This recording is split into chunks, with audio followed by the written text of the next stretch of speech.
జరుగుతూ ఉంటుంది. సో రాత్రి గురించి మాట్లాడినప్పుడు బైబిల్ భాష ఎలాగుంటుందంటే, రేయి మొదటి జాము, రెండో జాము, మూడో జాము, నాలుగో జాము. నేను బైబిల్ చదివిన తొలి దినాల్లో రేయి మొదటి జాము అంటే ఏమనుకున్నానంటే, అందరూ ఏమనుకుంటారు? రేయి మొదటి జాము అంటేని పొద్దున్న 3 గంటలుగా 4 గంటలుగా అనుకుంటారు కదా. రాత్రిలో మొదటి జాము అంటే అప్పుడు అనుకుంటారనమాట అంతగారు. వాస్తవానికి రేయి అంటే ఏంటంటే, మనకి హిబ్రూ క్యాలెండర్ ప్రకారం రోజు ఎప్పుడు ప్రారంభించబడుతుందంట? సాయంత్రం 6 గంటలకు ప్రారంభించబడుతుందంట. మరి యేసు ప్రభువు శుక్రవారం సాయంత్రం సిలువ వేయబడి ఆదివారం లేచిపోయి 3 రోజులు ఎక్కడున్నాడు, 3 రాత్రులు ఎక్కడున్నాడు, 3 పగలు ఎక్కడున్నాడు అని పెద్ద ప్రశ్న వస్తుంది అనమాట. ఇది ఫేకు, ఇది తప్పు అని చెప్పేసి ఏం చేస్తారు, లెక్కలు మనకు అర్థం కాదు కదా. ఇప్పుడు ఇందాక మనం చూసాం, పేద విధవ ఎంత కానుకేసిందంట? 2 కాసులు సింపుల్గా తీసుకున్నారు మనం. అదంతా ఒక ఆయన దాన్ని లెక్కేసి అది బ్యాంకులో వేస్తే అది నెలకి ఎంత వడ్డీ వస్తుంది, సంవత్సరానికి ఎంత వడ్డీ అవుతుంది, దానికి చక్కెర వడ్డీ అయితే ఎంత అవుతుంది అంటే, ఈ కాడ నుంచి ఇక్కడికి వచ్చిందంట నెంబరు. ఎంత? 2 కాసులే. కానీ అది ఇప్పటికి కౌంట్ చేస్తే ఎంత అయిందంట? అంత పెద్దది అయిందంట. దేవునికి మహిమ కలుగును గాక. హల్లెలూయా. అలాగా యేసుక్రీస్తు ప్రభువారు ఎప్పుడైతే మరి సిలువేశారో 6 గంటలు దాడితే మళ్ళీ విశ్రాంతి దినం వచ్చేస్తుంది కాబట్టి, రోజు మారిపోతుంది కాబట్టి వెంటనే గబగబగబగబ యేసు ప్రభువుని సిలువ దించేస్తారు. మీకు ఒకవేళ అంతగా ఇంట్రెస్ట్గా ఉంది, ఖచ్చితంగా 3 రోజులు నేను చూడాలని ఆశ ఉంటే, నేను ఆల్రెడీ యూట్యూబ్లో ఖచ్చితంగా గంటలతో సహా అదంతా కౌంట్ చేసి, ఏ గంట నుంచి ఏ గంట వరకు రోజు, ఎప్పటి నుంచి ఎప్పటి వరకు పూట, ఇదంతా చెప్పి నేను మెసేజ్ పెట్టాను. ఖచ్చితంగా దేవుడు యోనా గర్భంలో ఎలాగైతే చేప గర్భంలో యోనా ఎలాగైతే 3 రోజులు 3 రాత్రులు 3 పగలు ఉన్నాడో, అలాగే యేసుక్రీస్తు ప్రభువు కూడా భూగర్భంలో 3 రోజులు ఉన్నాడు. అదంతా కూడా క్లారిటీగా సరిపోతుంది. కాబట్టి అయ్యో ఎలాగ నా ఆలోచనలో పడిపోవద్దు. కొన్ని విషయాలు మనకు అర్థం కావదనమాట. ఎందుకంటే దేవుడు చేసిన కార్యాలు కంటికి కనిపించవు, మనుషు హృదయానికి గోచరం కావంట. నీ చెవులతో విందరన్న కూడా వినిపించవు. In the name of Jesus ఏస్తున్నామని ప్రార్థన చేస్తాం, అంతే డబ్బులు వస్తాయి. ఎక్కడి నుంచి వచ్చాయి తెలీదు. ఎలాగొస్తాయి? ఆకాశం నుంచి మాసం కుదురుతుందా? మీ మధ్యన టీవీలో చూడండి, చేపల వర్షం అంట. ఏంటది? ఏదో వడగళ్ళ వర్షం చూసాం కానీ, ఇది చూసాం కానీ చేపల వర్షం ఏంటి? ఎక్కడి నుంచి వస్తాయి? ఆకాశం నుంచి చేపలు రావటం ఏంటి? ఏదైనా చేయగలుగుతాడు దేవుడు, ఎలాగైనా చేయగలుగుతాడు. హల్లెలూయా, హల్లెలూయా, హల్లెలూయా. కాబట్టి నీ జీవితంలో దేవుడు ఎలా చేస్తాడో, ఎప్పుడు చేస్తాడో ఏంటో నీకు అర్థం కాదు. కానీ నువ్వేం చేయాలి? చేస్తాడు, చేసేసాడు, ఆమేన్ అని చెప్పి నువ్వు నమ్మితే, నమ్మిన ఎడల చూడండి, మార్కు 11:24 ఏముంది? మీరు ప్రార్థించినవన్నీ ఏం చేయాలంట? పొంది ఉన్నామని నమ్మితే అప్పుడు నువ్వు పొందుకుంటావంట. పొందాక నమ్మటం కాదు, ఇది అంతా రివర్స్ మంది అంతా కూడా. ఉద్యోగం ఇచ్చాక అప్పుడు కృతజ్ఞత కూడికి పెడతావు. నాది అలా ఉండదు ఎక్కడ కూడాను. నేను చెప్పాను చాలాసార్లు టెస్ట్ మని. గుణదల్లో మరి ఏం చేశారంటే, ఒక విద్యార్థి ఉన్నాడు, వాళ్ళ పేరెంట్స్ నాకు బాగా కనెక్ట్ అయ్యి ప్రేయర్లో ఉండేటువంటి వారు. వాళ్ళు ఏం చేశారంటే, వీడు బాగా చదవడం చెప్పి స్కూల్లో వరస్ట్ ఎవరైతే ఉంటారో ఒక 6 పేర్లు తీసి పెట్టారు. అందులో ఫస్ట్ పేరు ఇది అనమాట. తీసి నోటీస్ బోర్డులో పెట్టేసి, వీడిని ఎగ్జామ్కి పంపము, ఫెయిల్ అయిపోతారు, మాకు చెడ్డ పేరు వస్తుందని చెప్పేసి. అయితే నేను ఒకటే చెప్పాను అనమాట, మా రోమా 4:17 ఏముంటుందంటే, మన దేవుడు లేని వాటిని ఉన్నట్టుగా పిలుస్తాడు, ఆమేన్. మొదటి దశలోనికి 5:17 ఏముంటుందంటే, అక్కడ ప్రతి విషయంలో కృతజ్ఞతలు చెప్పాలి. హల్లెలూయా. నేను నా చిన్నతనంలో అంటే కొంచెం అవగాహన ఉన్న టైంలో ఒక మీటింగ్కి వెళ్ళానమాట. మీటింగ్కి వెళ్తే అదేం కూడికంట? స్తుతి కూడిక పెట్టారు. మరి స్తుతి కూడిక పెట్టిన వాళ్ళు సాక్ష్యం చెప్పమంటారు కదా. అప్పుడు ఆ స్తుతి కూడి పెట్టిన వాళ్ళ నాన్నగారు లేచి నిలబడి సాక్ష్యం చెప్తున్నాడు. ఈ స్తుతి కూడికి ఎందుకు పెట్టామంటే, మా అబ్బాయి 10th క్లాస్ ఫెయిల్ అయిపోయాడు అన్నాడంట. ఈ పాస్టర్ గారు గిలుతున్నాడంట. ఏమయ్యాడంటే ఫెయిల్ అయిపోయాడంట. ఫెయిల్ అయిపోతే కూడికెడతాడా? ఇది తప్పు చెప్తున్నాడు ఏమని చెప్పి ఆ పాస్టర్ గారు, ఏంటి సరిగ్గా చెప్పంటే, నేను సరిగ్గానే చెప్తున్నాను, నా కొడుకు ఫెయిల్ అయిపోయాడు, అందుకే కూడికి పెట్టాను అన్నాడు. వీళ్ళందరికీ సౌండ్ లేదు. ఫెయిల్ అయిపోతే కూడికి పెట్టమంటే, అంటే పాస్ అయితేనే దేవుడు మేలు చేసినట్ట? ఏం చేసినా దేవుడిని స్తుతించాలి. కాబట్టి నా కొడుకుని ఇలాగే, ఈ రీసెంట్గా కూడా మీరు చూసే ఉంటారు ఎక్కడ ఫేస్బుక్లోను, వాళ్ళ కొడుకు 10th క్లాస్ ఫెయిల్ అయితే వాళ్ళ నాన్న మంచి కేక్ కట్టుకొచ్చి కట్ చేసి వాడిని హ్యాపీగా చేశారన్నమాట. ఎందుకంటే ఒరే ఎగ్జామ్ ఇవ్వాలి కాబట్టి రేపు పాస్ అవ్వచ్చురా, నువ్వేం భయపడకు, బాధపడకు అని చెప్పి వాళ్ళ తండ్రి వాళ్ళని ఎంకరేజ్ చేశారనమాట. సరే, అర్థమైందా విషయం? ఇక్కడ దేవుడు నాకు ఇచ్చిన తలంపుతో ఏం చేశానంటే, నేను అక్కడ బైబిల్ గ్రంథం అంతా చదివితే ఏముంటుంది తెలుసా? లాజరు చనిపోయి ఉంటే అక్కడ దేవుడు వెళ్ళి ప్రార్థన చేస్తాడు. ఎక్కడ? సమాధి బట్టి ఏమైనా ప్రార్థన చేస్తాడు? తండ్రి నా ప్రార్థన ఆలకించినందుకు వందనాలు. కళ్ళు తెరిస్తే సమాధిలో లాజరు ఉన్నాడు. మరి ఏం ఆలకించినట్టు అక్కడ? ఏమైంది? మనం ఏమంటాం? లాజర్ గారు బయటికి బతికొచ్చాడు, అయ్యి బాబు దేవుడు నా ప్రార్థన ఆలకించాడు అంటే అక్కడ ఏదైనా జరిగితే అప్పుడు ఆలకించినట్లు లెక్క. మరి దేవుడు ఏమన్నాడు? తండ్రి నా ప్రార్థన ఆలకించినందుకు వందనాలు, నా మనం ఇప్పుడు నువ్వు ఆలకిస్తున్నావు. అప్పుడు ఏం చేశాడు? లాజరు బయటికి రానడు. లాజరు బయటకు వచ్చాక ప్రార్థన ఆలకించామన్నాడా, లేకపోతే ప్రార్థన ఆలకించాక లాజర్ని బయటికి రమ్మన్నాడా?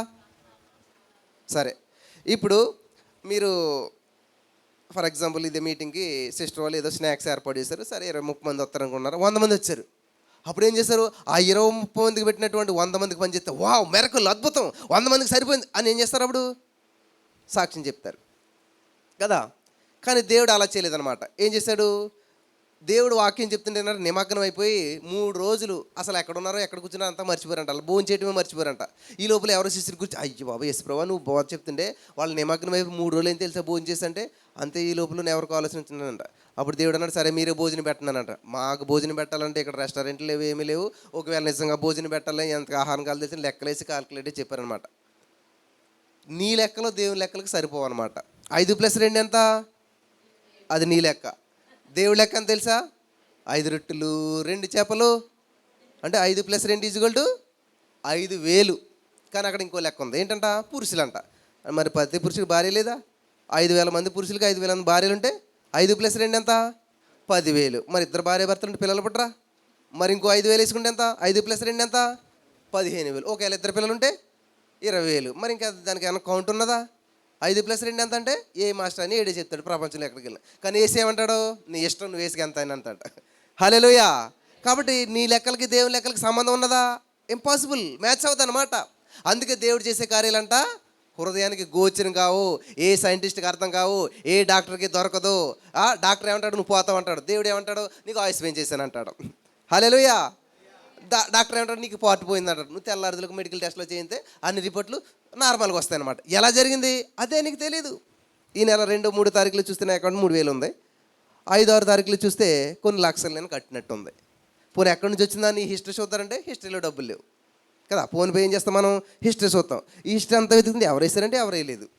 మరి ఎక్కడి నుంచి వెళ్తుంది, ఎలాగొస్తుంది? ఇంకా అది నమ్మరు కదా కొంతమంది. నువ్వు దేన్ని నమ్ముతావో దాన్ని అనుభవిస్తావు. మెరకల్ ఏంటంటే సూపర్ న్యాచురల్ మెరకల్ అంటే సహజాతీతంగా జరిగేటువంటివి. ఏంటంటే సహజంగా జరగవై, సహజంగా అనిపించవై, నీకు కనిపించవు, వినిపించవు, తెలీదు, తాకలేవు, కానీ అది అద్భుతం జరుగుతుంది అనమాట. హల్లెలూయా, హల్లెలూయా. మా ఊరిలో ఒక సేవకుడు వాళ్ళ కుటుంబం ఉన్నది. చక్కగా 2 పిల్లలు పుట్టారు. ఆల్మోస్ట్ 10th క్లాస్లోకి వచ్చేసారు. మాకు పంట కాలాలు పెద్ద ఏంటనమాట. అక్కడ స్నానం చేయడానికి వెళ్ళే వాళ్ళు అందులో మునిగిపోయి చనిపోయారు. 2 కూడా 13-14 సంవత్సరాల పిల్లలు చనిపోయారు. ఆవిడ ఆపరేషన్ చేయించుకుని 15 సంవత్సరాలు అయిపోయింది. అంటే వాళ్ళు పుట్టిన తర్వాత ఆపరేషన్ అయిపోయింది, ఇంకెందుకులే అని చెప్పేసి. ఇప్పుడు వాళ్ళ పరిస్థితి ఏంటి? ఇప్పుడు ఏం చేయాలి వాళ్ళు? యెహోవా ఇచ్చును, కరెక్టా?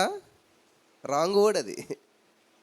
యెహోవా ఇస్తాడు కానీ తీసుకోవడం. మేము ఫైనాన్స్ కంపెనీ తిప్పుకోవట్లేదు. అయినా బైక్ కూడా ఏం చేస్తాడు? మనకి కారు బైక్ ఇస్తాడు, ఫస్ట్ ₹1,00,000 కడితే ఇచ్చేస్తానంటాడు. నిజంగా నువ్వు ₹1,00,000 కడితే ఇచ్చేస్తావు.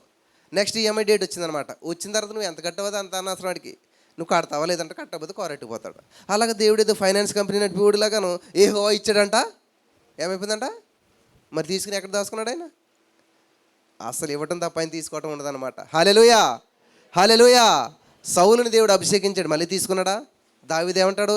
దేవుని చేత అభిషేకించబడిన వాడు. హల్లెలూయా. కాబట్టి యెహోవా ఇచ్చును ఈజ్ కరెక్ట్, యెహోవా తీసుకొని ఈజ్ రాంగ్ అనమాట. హాఫ్ ట్రూత్ అంటారు దాన్ని. సగం కరెక్టు, సగం కరెక్ట్ కాదు. సరే, ఆ విషయం కాదు, నేను అదొక మెసేజ్ తర్వాత చెప్తాను.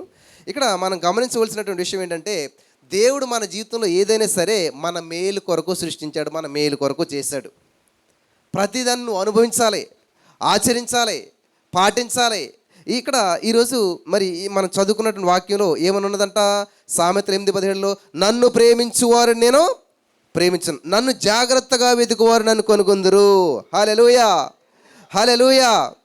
ఇక్కడ మనకి గమనించినట్లయితే అదే మాట ఇంగ్లీష్లో చదివినట్లయితే I love them that love me and those that seek me ఏమనుందండి అక్కడ? ఎర్లీ అని ఉన్నది. ఇంగ్లీష్లో ఏమనుందంటారా? ఎర్లీ. ఎర్లీ అంటే ఏంటి? మీటింగ్ చాలా ఎర్లీగా వచ్చారండి. అర్థం ఏంటి? ముందొచ్చారు. హల్లెలూయా, ముందొచ్చారు అని. అదే దేవుడు ఏం మాట చెప్తున్నాడంటే మొదట నా రాజ్యాన్నీతిని వెతకమంటున్నాడు. ఇక్కడ ఎర్లీగా అనేటువంటి అర్థాన్ని మనం చూసినట్లయితే ఇంగ్లీష్లో ఎర్లీ అని ఉన్నదన్నమాట. జాగ్రత్తగా అనేటువంటిది ఇంగ్లీష్లో ఎలా ఉంది? ఎర్లీ అని ఉంది. ఆ యొక్క ఎర్లీ అనేటువంటి దానికి మళ్ళీ తెలుగు మీనింగ్ మనం చూసామనుకోండి, ప్రారంభం, మొదట, ముందుగా, సమయానికి ముందే, ఆలస్యం లేకుండా. హల్లెలూయా, హల్లెలూయా అంటే అర్థమైంది ఇప్పుడు ఇంతకని. ఇక్కడ ఏం చెప్తున్నాడు? నన్ను జాగ్రత్తగా వెతికేవారు నన్ను కనుగొంటారు అంటే ఏంటి? నన్ను ఎర్లీగా వెతికేవారు. ఎర్లీగా అంటే ఎప్పుడు అమ్మా? ఎర్లీ అంటే ఎర్లీగా లేచారంటే అర్థం ఏంటి? చీకటితోనే, పెందల కాడే, ప్రాతకాలం, ఉదయకాలం. సో ఇంతకీ జాములు చెప్తున్నాను కదా నేను. మరి జాము అంటే ఎప్పుడు ఇంతకని? రేయి మొదటి జాము అంటే నేను ఏమనుకున్నాను అంటే పొద్దుట అనుకున్నాను. ఇంతకని రేయి అంటే హిబ్రూ క్యాలెండర్ ప్రకారం రాత్రి ఎప్పుడు స్టార్ట్ అవుతుంది వాళ్ళకి? రోజు సాయంత్రం 6 గంటలకు అనమాట. మొదటి జాము అంటే ఏంటంటే జాముకి 3 గంటలు ఉంటాయి. గమనించాలి ప్రియులారా. మొత్తం మనకి ఏంది 12 గంటలు ఒక పూట కదా. సో ఇక్కడ జాముకు 3 గంటలు ఉంటాయి. మొదటి జాము అంటే ఎప్పుడు? సాయంత్రం 6 నుంచి 9 గంటల వరకు. రెండో జాము అంటే ఎప్పుడు? 9 నుంచి 12 వరకు. మూడో జాము అంటే ఎప్పుడు? 12 నుంచి 12 నుంచి 3 వరకు. నాలుగో జాము అంటే ఎప్పుడు? 3 నుంచి 6 వరకు. దీన్నే బ్రహ్మగడి అంటారు, బ్రహ్మముహూర్తం అంటారు, లేకపోతే ఇంకేదేదో చెప్పుకొస్తానమాట. వాస్తవానికి ఆ 3 నుంచి 6 గంటల వరకు ఉన్నటువంటి సమయం ఏంటంటే దేవునితో గడిపే సమయం అనమాట. హల్లెలూయా. నాలుగో జాము యేసుక్రీస్తు ప్రభువారి శిష్యుల్ని మరి మీరు బోట్లో నడండి నేను వస్తానని చెప్పేసి అన్నాడు. కానీ వాళ్ళు కూడా వెళ్ళలేదు. ఆయన సడన్గా మరి కొంత దూరం వెళ్ళేసరికి ఆయన నడుచుకుంటూ వెళ్ళిపోతున్నాడంట. ఎక్కడ?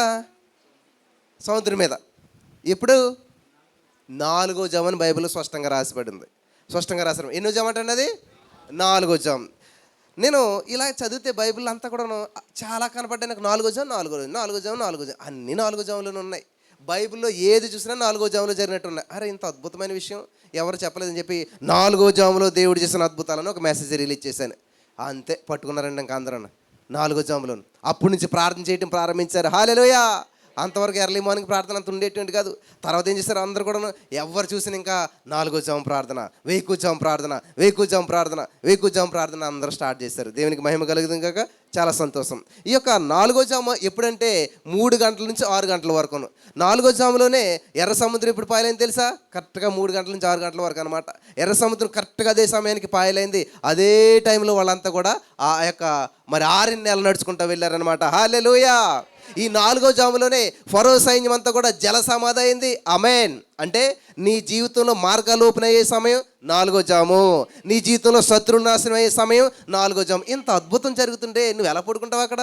నీకు విజయం రావాలంటే ఎలాగా? నీకు అద్భుతం జరగాలంటే ఎలాగా? నువ్వు పడుకున్న అద్భుతం అంటే ఎక్కడ జరుగుతుంది? మంచాన్ని మొత్తిని జయించాలి. హల్లెలూయా. అందుకనే దేవుడు ఏం చేశాడంటే నీకు కావాల్సిన రక్షణ, కావాల్సిన సమృద్ధి అన్నీ అనుగ్రహించేశాడు, తయారు చేసి అక్కడ పెట్టాడు. కానీ ఎవరికి ఇస్తాడంట? మీరు గమనించే ఉంటారు. మనకి మన వరల్డ్ కప్ జరిగింది కదా క్రికెట్లోను. కప్పు ముందు తయారు చేశారా? మ్యాచ్ ముందు పెట్టారా? కప్పే ముందు ఎప్పుడు రెడీ అయిపోయింది, తర్వాత మ్యాచ్. ఆ మ్యాచ్ ఎవడు నెక్కితే ఆడికి, ఎవడు స్వతంత్రించుకుంటే ఆడిదనమాట. ముందు కప్పు పెట్టేశారు. ఇదిగో బాబు కప్పు, ఎవడు నెక్కితే వాడిదే. అర్థం నేను చెప్పేది? అలాగా దేవుడు ఏం చేశాడంటే అన్నీ ముందు క్రియేట్ చేసేసాడు, అన్నీ ముందు పెట్టేసేసాడు. ఆమేన్. ఈ సత్యాన్ని మీరు గ్రహించాలి. ఇక్కడ బైబిల్ గ్రంథంలో 4 జాములో అనేక అద్భుతాలు దేవుడు చేశాడు. అసలు బైబిల్ గ్రంథం ఎందుకు రాయబడిందంటే 1 కొరింథీ 10:11 ఈ యొక్క సత్యం తెలియజేశారు అనమాట. ఇవన్నీ వారికి దృష్టాంతాలుగా సంభవించి యుగాంతమందున మనకి బుద్ధి కలగటానికే. ఆమేన్. ఎందుకంటే బైబిల్ గ్రంథం బుద్ధి తెచ్చుకుంటామని. అదొక హెచ్చరిక, అదొక జీవము. కాబట్టి ఇక్కడ ఏం జరిగిందంటే ఈ యొక్క 4 జాములోనే ప్రతి కార్యము 4 జాములోనే జరిగినట్టుంటుంది అనమాట. ఎర్ర సముద్రం పాయలవటం ఏంటి? మోసే గారికి 10 ఆజ్ఞల పలకలు ఎప్పుడు ఇచ్చాడు తెలుసా? ఉదయమే 4 జాములో. యోర్దాను నది ఎప్పుడు పాయలైంది తెలుసా? 4 జాములో. ఇలాగా మరి ఎరుకో గోడలు ఎప్పుడు కూలే తెలుసా? 4 జాములో. ఏది చూడండి బైబిల్లో మీరు గొప్ప గొప్ప అద్భుతాలు అన్ని 4 జాములో జరిగాయి. ఉదయమే జరిగాయి, వేకునే జరిగాయి, ప్రాతకాలంలో జరిగాయి. ఇన్ని సత్యాలు బైబిల్లో ఉంటే మరి ఇది ఎవరో ఎప్పుడు జరిగాయి ఏం చెప్పలేదు కదా అని చెప్పి నేను ఇదంతా లిస్ట్ అవుట్ చేసి రాసుకుని 4 జాములో దేవుడు చేసిన అద్భుతాలని చెప్పి ఒక చక్కటి వర్తమానం ఇచ్చాను. మీరు కావాలంటే మరి యూట్యూబ్లోకి వెళ్ళి మీరు ఈ విషయాలని కూడా చాలా కూలంకషంగా ఒక పెన్ను పేపర్ పెట్టుకుని రాసుకుని మీరు విన్నారంటే రాబోయే రోజులు దేవుడు మిమ్మల్ని అనేక మందికి ఆశీర్వాదకరంగా వాడుకుంటాడు. ఆమేన్. హల్లెలూయా, హల్లెలూయా. కాబట్టి ఇక్కడ ఎర్లీ అంటే ఏంటంటే ప్రారంభం. నీ రోజుని ఎలా ప్రారంభించాలి? దేవునితో ప్రారంభించాలి, దేవుని వాక్యంతో ప్రారంభించాలి. దేవుని నా మహిమార్థంగా నీ జీవితాన్ని అక్కడ నీళ్లు కుమ్మరించినట్టు నీ దేవుని సందులో నువ్వు కుమ్మరించుకోవాలంట. ఏమా నేల మీద పడ్డ నీళ్ళు మళ్ళీ తిరిగి వస్తాయా? అలాగా మన సమయాన్ని దేవునితో అలాగా సమర్పించేసుకోవాలన్నమాట. అలా ఎప్పుడైతే మొదటి సమయం నువ్వు దేవునితో గడుపుతావో మిగిలిన 23 గంటలు నీకు ఆశీర్వాదకరంగా మార్చేస్తాడు దేవుడు. హల్లెలూయా. మొట్టమొదటి సమయం నువ్వు ఎప్పుడైతే జయించావో ఊహించిన అద్భుతాలను పొందుకోగలుగుతావు అనమాట. హల్లెలూయా, హల్లెలూయా. కాబట్టి అక్కడ నేను ఇది చదువుతూ ఉన్నప్పుడు ఏమనుంది, మొదటి దశలోనికి 5:18 ప్రతి విషయంలో కృతజ్ఞతలు చెప్పాలి కదా. అప్పుడు నేను అక్కడి నుంచి ఏం చేస్తా, బైబిల్ చదివినప్పుడు ఏమనిపించింది, 5 రొట్టెలు 2 చేపలు పట్టుకొచ్చి ఇచ్చాడు కదా దేవుడికి ఆ కుర్రోడు, ఆ చిన్నోడు. మరి దేవుడు ఏం చేస్తాడు, పంచిపెట్టాడు. ఎలా పంచిపెట్టాడు, వాటిని విరిచి కృతజ్ఞతలు చెల్లించి, అంటే అర్థం ఏంటి, థ్యాంక్ గాడ్ అన్నాడు అన్నమాట. ఇప్పుడు అన్నాడు పంచిపెట్టేసి, 5 రొట్టెలు 2 చేపలు 5,000 మంది తిన్నారా, థ్యాంక్ గాడ్ అన్నాడా? ముందుగానే కృతజ్ఞతలు చెప్పి అప్పుడు పంచిపెట్టాడంట. హల్లెలూయా, హల్లెలూయా. ఎంత అద్భుతంగా ఉంది చూసారు విషయం. ముందు కృతజ్ఞతలు చెప్పాడు, తర్వాత పంచిపెట్టాడు. అలాగే బైబిల్ అన్ని విషయాలు చూస్తే ముందు థ్యాంక్స్ గివింగ్ ఉంది, తర్వాత అద్భుతం ఉంది. మరి వీళ్ళందరేంటి పాస్ అయ్యాక, జాబ్ వచ్చాక, లేకపోతే పెళ్ళి అయ్యాక ఇది అప్పుడు కృతజ్ఞత కూడికి పెడతారండి? అలా కాదు, ముందు కృతజ్ఞత కూడికి పెట్టాలి, తర్వాత అద్భుతం జరుగుతుంది. ఆమేన్ అని నేనేం చేశాను, అది ప్రారంభించాను అనమాట. ఎవరికి ఏది జరగట్లేదో ముందు కృతజ్ఞత కూడికి పెట్టమంటాం. అక్కడే జాబ్ ఇచ్చినందుకు కాదు, జాబ్ ఇవ్వమని కాదు, ఇచ్చేసినందుకు వందనాలని చెప్పమంటాం. ఎంతమంది మీరు సాక్ష్యాలు చూస్తారు, చూడొచ్చు యూట్యూబ్లో. అప్పుడు వాళ్ళ ఇంట్లో మీటింగ్ పెట్టేసేసి ఎలాగా ఎగ్జామ్స్ అన్నీ రాస్తున్నాడు, ఈరోజు లాస్ట్ ఎగ్జామ్ రోజునే కృతజ్ఞత కూడికాలి ఇంట్లో. 10th క్లాస్ ఈ రోజే లాస్ట్ ఎగ్జామ్, ఈ రోజే కృతజ్ఞత కూడికి. ఎందుకని, పాస్ అయినందుకు. అదేంటి ఈరోజు ఎగ్జామ్ రాస్తే ఎలా పాస్ అవుతాడు, స్కూలే డిసైడ్ చేసింది కదా ఫెయిల్ అవుతాడని చెప్పి.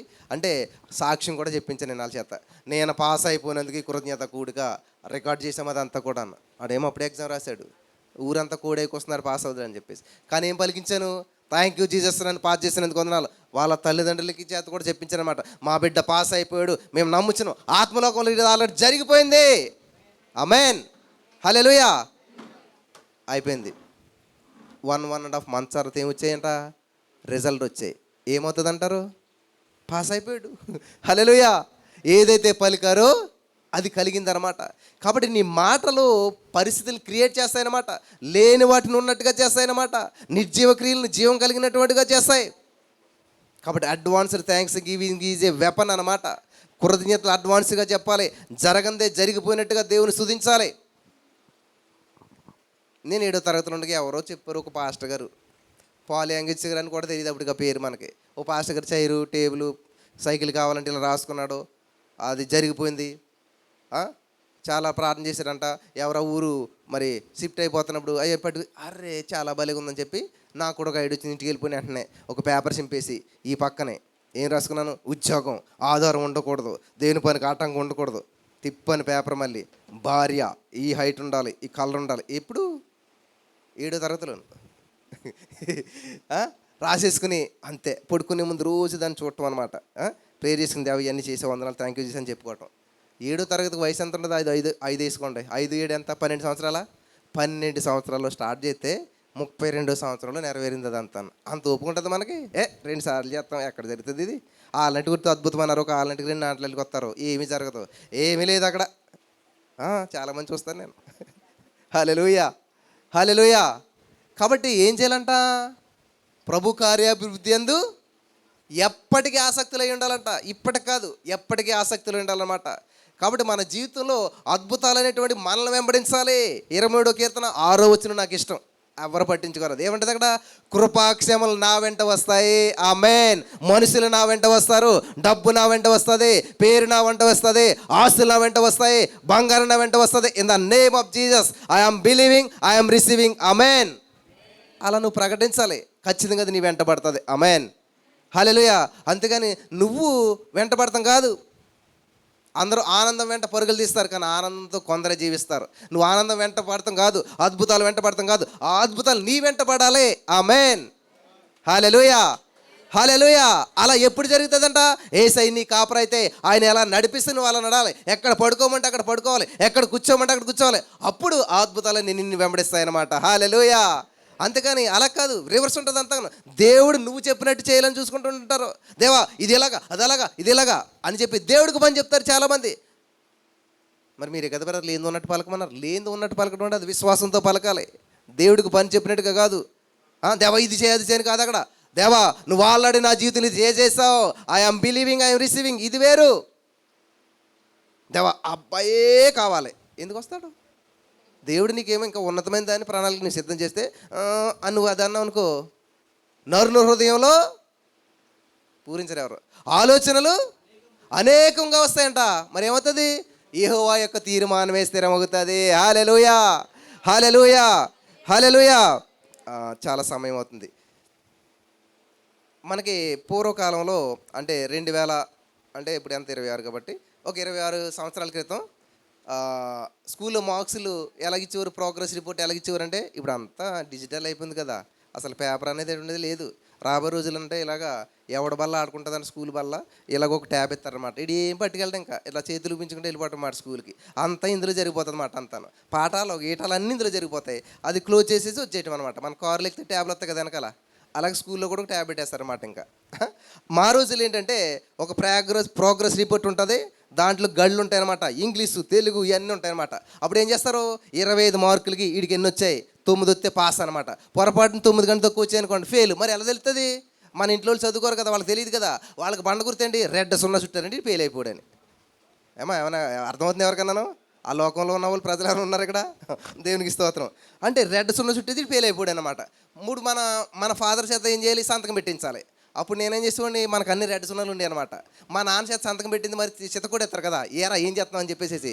అప్పుడు మా చిన్నాన్నగారు అబ్బా ఒక ఆయన ఉండేవాడు బాలాజీ అని. ఆయన ఏం చేసాడంటే మంచి ఆర్టిస్ట్ మాట, ఏది పడితే మంచిగా పెట్టేసేవాడు అనమాట. జాగ్రత్తగా వెళ్ళి బతిమాలి మా నాన్న సంతకం పెట్టమని చెప్పేసి మా నాన్న సంతకం చూపించి జాగ్రత్తగా పెట్టించి పట్టుకెళ్ళి ఇచ్చేసేవాళ్ళు అనమాట. అలాంటి మోసాలు కూడా చేసాం. తర్వాత ఏమైంది, ఇంకా మరి మా నాన్నగారు తెలిసిపోతుంది కదా, నెమ్మదిగా రోజు దొరికేసాం అన్నట్టు. పట్టుకున్నారు, ఇంకా చిత్త కొడత మొదలుపెట్టారు. అయ్యి బాబు ఇది ఇలా కాదు, మరి దీనికి పరిష్కారం ఏంటి, ఈ రెడ్ 0లు పోవాలంటే ఏం చేయాలని చెప్పేసి అప్పుడు చదవటం ప్రారంభించాను అనమాట. చదవటం ప్రారంభించిన తర్వాత ఏమైంది, కరెక్ట్గా ఒక్కొక్కటి 9 రావటం మొదలెట్టింది అనమాట. అంటే రెడ్ 0లు తగ్గడం ప్రారంభించాయి. హల్లెలూయా, హల్లెలూయా. ఎప్పుడు ఇదంతా జరిగింది, జ్ఞానం గలవారితో సహవాసం చేసేవాడు జ్ఞానం గలవాడవుతాడు. అరే వీళ్ళందరూ ఎలా చదువుతున్నారు, వీళ్ళందరికీ ఎలా మార్కులు వచ్చేస్తున్నాయని చెప్పి అబ్జర్వ్ చేయడం మొదలుపెట్టినమాట. వాళ్ళు ఏం చేస్తున్నారు, అందరూ టైం ఉంటే ఆడుకుంటున్నారు, మాట్లాడుకుంటున్నారు. కానీ వీళ్ళు అలా కాదు, ఇంటి దగ్గర చేయవలసిన హోంవర్క్ అంతా ఇక్కడ చేసేస్తున్నారు. తర్వాత ఇంకోటి ఏంటి, వీళ్ళు ఎవరికి కనపడతలేదు చదువుతున్నట్టు. ఎర్లీ మార్నింగ్ చీకటి దొరికి లేచేస్తున్నారు, అందరు లేచి లోపల చదివేసుకుంటున్నారు అనమాట. అయ్యి బాబు ఇదేంటి ఇలా చేస్తారని చెప్పి నెమ్మదిగా సీక్రెట్లు అంటే తెలుసుకుని నేను కూడా ఏం చేశాను, ఓహో ఎర్లీ మార్నింగ్ లేగాల. నిజంగా ఎర్లీ మార్నింగ్ లేదులకి అంతా చీకటి, అంతా ఏమో ఎవరు మాట్లాడరు, అందరూ పడుకున్నారన్నమాట. ఎంత నిశ్శబ్దంగా ఉంటుంది, ఎంత సైలెంట్గా ఉంటుంది, మైండ్ ఎంత ఫ్రెష్గా ఉంటుంది. కాబట్టి నేనేం చేశాను, చదివాను. పగల 4-5 గంటలు చదివి పొద్దుట అరగంట చదివితే వచ్చేస్తుంది అంతాను. అయ్యి బాబు ఎంత బాగున్నదని చెప్పేసి ఆ రోజు నుంచి ఈ రోజుకి మళ్ళీ ఇప్పుడు 4 గంటల తర్వాత లేకటాక నేను ఇష్టపడలేదు, లేగలేదు కూడా. హల్లెలూయా, హల్లెలూయా. ఎప్పుడైతే ఆ 4 గంటలకి చదవడం ప్రారంభించానో ఇంకా అంతే, ఈ ప్రోగ్రెస్లో ఉన్న ఎర్ర 0లన్నీ ఎట్టిపోయి అనమాట. ఇంకా అన్నీ ఇంకా అక్కడ నుంచి 9, 10, 15, 20, 23, 25కి 25 వచ్చేట మొదలుపెట్టాయి. 25కి 25 వచ్చేస్తే ఏమైంది, మాది 70 మంది క్లాస్ కదా, నుంచి పెట్టారు, క్లాప్స్ కొట్టి వచ్చారు. ఇంకా మనకి ఎక్కడ ఉంటుంది అంతాను, ఎక్కడికో వెళ్ళిపోయినట్టు అయిపోయి అయ్యి బాబు ఇంత ఉంటుందా ఫస్ట్ వస్తేనని చెప్పి ఇంకెవరికి ఛాన్స్ ఇవ్వకుండా ఇంకా అక్కడ నుంచి చదువు పట్ల ఇంట్రెస్ట్ కలిగేసేసి చదవటం మొదలుపెట్టాను. హల్లెలూయా. ఈ విషయం అంతా నేను ఎందుకు చెప్తానంటే, నా జీవితంలో మార్పు ఎక్కడొచ్చిందంటండి, ఎర్లీ మార్నింగ్ లేవటం దగ్గర. హల్లెలూయా. ఎర్లీ మార్నింగ్ లేచి అవుతే ఎంత అద్భుతం ఉంటే, మరి ఎర్లీ మార్నింగ్ లేచి ప్రార్థన చేస్తే ఎంత అద్భుతం ఉంటుంది అనే ఆలోచన వచ్చింది మళ్ళీ నాకు. అర్థమైందా? నేను చదివితేనే నాకు అంతమంది క్లాప్స్ కొడితే, మరి నేను నిజంగా దేవుని సందులో గడిపితే ఇంకెంతమంది ఉంటారో, ఇంకెంతమంది బలపడతారో అని ఆ సమయాన్ని అక్కడి నుంచి దేవునిలో గడపడం మొదలుపెట్టాను. హల్లెలూయా. తర్వాత ఇది నేను ఒక్కనే చేసుకునే కంటే ఇది 4గురికి తెలిస్తే బాగుంటుంది కదని చెప్పి చిన్న వాట్సాప్ గ్రూప్ పెట్టాను. తర్వాత దేవుడు ఇచ్చినట్టు ఆలోచన బట్టి ఎవరో చెప్పి యూట్యూబ్ పెట్టాలి, ఇలా పెట్టాలంటే దానికి చిన్న ఛానల్ పెట్టి ఇలా పెడితే ఈ రోజున ఆ దానిలోంచి ఇలాగ విస్తరించి ఇంతవరకు వచ్చి ఇంతమంది బలపడతా ఉన్నారన్నమాట. హల్లెలూయా, హల్లెలూయా, హల్లెలూయా. దేవుడు ఎంత గొప్పవాడంటే, దేవుడు ఎంత నమ్మదగినటువంటి వాడంటే, అడ్వాన్స్డ్ థ్యాంక్స్ గివింగ్ జరిగినట్టుగా నువ్వు పలకాలి. నీకు జీవితంలో జరగబోయేదాన్ని జరిగిపోయినట్టుగానే ముందు ఎప్పుడైతే కృతజ్ఞతలు చెప్తూ ఉంటుంటావో, బైబిల్ అంతా అదే ఉంది. యేసుప్రభువు అదే చేశాడనమాట. ప్రతి విషయంలో కూడా కృతజ్ఞతలు చెప్పాలన్నమాట. ఒక ఎగ్జామ్కి ఒక అబ్బాయి ప్రిపేర్ అవుతూ ఉన్నాడు. ఆయన ప్రేయర్ చేసుకుంటున్నాడంట ఎగ్జామ్కి వెళ్ళి ముందు, ప్రభా ఈరోజు నేను ఎగ్జామ్కి వెళ్తున్నాను, ఎగ్జామ్ పాస్ అయినంటే 1000 స్తుతులు నీకు చెల్లిస్తానన్నాడంట. దేవునికి స్తోత్రం. అనుకున్నాడంట సైతంగాడు పక్క నుండి. ఒకవేళ ఇది చాలా ఇంపార్టెంట్ అనమాట. షద్రకు మేషకు అబేద్నెగో వారు ఏమంటున్నారు, మా దేవుడి అగ్నిగుండం నుంచి కాపాడటానికి సమర్థుడు. ఆగిపోలేదు అక్కడ వాళ్ళు. ఒకవేళ మా దేవుడు కాపాడకపోయినా కూడా మా దేవుడు గొప్పోడు. అద్భుతం చేస్తేనే మా దేవుడు గొప్పోడు అనేటువంటి వాళ్ళు చాలామంది ఉంటారు. అద్భుతం చేయకపోయినా కూడా మా దేవుడు గొప్పోడే. దాన్ని అద్భుతంగా మార్చాడు. ఎలా మార్చాడో మాకు తెలియదు. కాబట్టి ఈ అబ్బాయి అన్నాడు, యేసయ్యా నేను పాస్ అయితే 1000 స్తుతులు, ఒకవేళ ఫెయిల్ అయితే 10,000 స్తుతులు చెల్లిస్తాను. హల్లెలూయా. ఎవరు తీసుకుని అలాంటి నిర్ణయాలు. సైతాన్ గడ పక్క నుండి విన్నాడంట. అయ్యి బాబోయ్, ఆడి బాధ అంతేంటి, దేవునికి మహిమ రాకూడదు కదా. ఈడు ఫెయిల్ అయితే 10,000 స్తుతులా, అయితే ఈడు బాధ్యత నాది, ఎలాగైనా సరే ఈడు పాస్ అవ్వాలి. ఎవరు తీసుకున్నారంట? సైతాన్ గడ తీసుకున్నాడంట. అమ్మ అసలు ఎట్టి పరిస్థితులేడు ఫెయిల్ అవ్వకూడదు. ఫెయిల్ అవ్వడంటే 10,000 స్తుతులు దేవుడికి వెళ్ళిపోతాయి. కాబట్టి 1000 ఆగిపోవాలంటే ఈడు ఖచ్చితంగా పాస్ అవ్వాలి. హల్లెలూయా. అది మనం ఏం చేయాలి? సైతాన్ గడ చేత పని చేయించాలి. యోబు గారి ఇంటి చుట్టూ ఉన్న కంచె అంతా పాతబడిపోయిందంట, పాడైపోయిందంట, ఎవరో తీసివ్వలేరంట. అప్పుడు దేవుడికి ఆలోచించి, ఎలాగా ఉన్నాడు కదా ఒకటి ఖాళీగా ఇటు అటు తిరిగోడు, ఎవడో వీడికి పని చెప్పాలనుకుని ఏం చేయడంట దేవుడు. ఎక్కడి నుంచి వచ్చావంటే, నేను భూలోకరాజుని అటు ఇటు తిరిగి వచ్చాను అన్నాడంట. సరే అయితేనే మరి అసలు భూలోకంలో నాకు ఒక భక్తుడు నీకు తెలుసా అంటే, ఎవరో అని. యోబు. ఏం భక్తుడైనా నువ్వు కంచేసావు కాబట్టి కంచెడ్డా దయచే తీసేసాయి అన్నాడంట. అమ్మ దొరికిందే ఛాన్స్ అని చెప్పి శుభ్రంగా కూల్చేయడంట. అమ్మయ్య దేవునికి స్తోత్రం అనుకుని దేవుడు ఏం చేశాడంట, పోతే పోయింది పాత కంచి, ఇప్పుడు నూతనమైన కంచిస్తాను, డబల్ పోర్షన్ డబల్ స్ట్రాంగ్ కంచిస్తానని చెప్పి దేవుడు ఇచ్చాడంట. హల్లెలూయా. హల్లెలూయా. అలాగా సైతాన్ గడి చేత తెలుగుగా పని చేయించుకుంటూ రాలేనంత కాలం మనం ఏం చేస్తామంట, దేవా నీ చిత్తమైతే ఉద్యోగమై, నీ చిత్తమైతే. అసలు దేవుని చిత్తం తెలియలేనప్పుడు అమ్మ దగ్గరికి వెళ్ళి, అమ్మ నీ చిత్తమైతే అన్నమే ఆకలేస్తుందని ఏ పిల్లని అంటదా? మరి ఏంటి, అరే నువ్వు తింటాకేరా బాబు, నేను ఉండిందే నీకోసమే, నేను కష్టపడేది నీకోసమే, నేను సంపాదించేది అంటారు కదా. అలాగే దేవుడు నీ కోసం అంతా సర్వసమృద్ధి ఇచ్చేసాక మళ్ళీ నీ చిత్తమైతే ఉద్యోగమే, నీ చిత్తమైతే స్వస్థది. అరే నేను నీ దెబ్బలు తిన్నది ఎందుకోసం? నీకు స్వస్థత ఇవ్వడం కోసమే కదా. మళ్ళీ నీ చిత్తమైతే స్వస్థ ఇవ్వనంటే నీకు నన్ను ఏం అర్థం చేసుకున్నావు? దేవుని మనసు నీకు ఏం అర్థమైంది అసలేని? అర్థమైందా? ఎవరు చెప్పరు ఇలాగా, నాకు ఇలాగ అర్థమైంది బైబిల్. హల్లెలూయా. హల్లెలూయా. ఇది ఎంత ఇలా అడుగుతుందని, మరి దేవుని చిత్తం ఏంటి? ఆయన దెబ్బలు తినేసాక మళ్ళీ దేవుని చిత్తం అంటారేంటి? అసలు దేవుడు అర్థం అవ్వలేదు మాట ఎందుకని? అర్థం అవ్వలేదు కాబట్టి వాళ్ళు ప్రార్థన చేస్తారు. అర్థమయ్యేలు ఏం చేస్తారు, ఆయన వెళ్ళ చెల్లించేయాడు, నీకు ఇక్కడ స్థానం లేదు, పో అవతలకి అంటారు లేదా? చూడండి, రోజు రెంటోడు వచ్చి లేకపోతే ఈఎంఐ వచ్చి మిమ్మల్ని ఇబ్బంది పెట్టేస్తాను అనుకోండి, ఈ లోపల మీ ఫ్రెండో లేకపోతే మీ నాన్నో లేకపోతే మీ తెలిసిన ఎవడొచ్చి కట్టేయడు అనుకోండి. అప్పుడు దాకా నువ్వు దోకున్నవాడు ఎప్పుడైతే కట్టేశాడు ఏం చేస్తాను, బయటకు ఎలాగొస్తావు? ఎట్లా వస్తావు అనమాట. ఏంటి ఆల్రెడీ కట్టేసాడు కదా మీ నాన్న, చూసారా, ఆడికి ఎదురెళ్తారన్నమాట మీరు.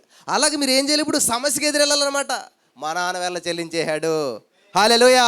గలతీ 3:13 ధర్మశాస్త్ర సంబంధమైన ప్రతి శాపం నుంచి నన్ను విమోచించేశాడు. హల్లెలూయా. ఇది సత్యం.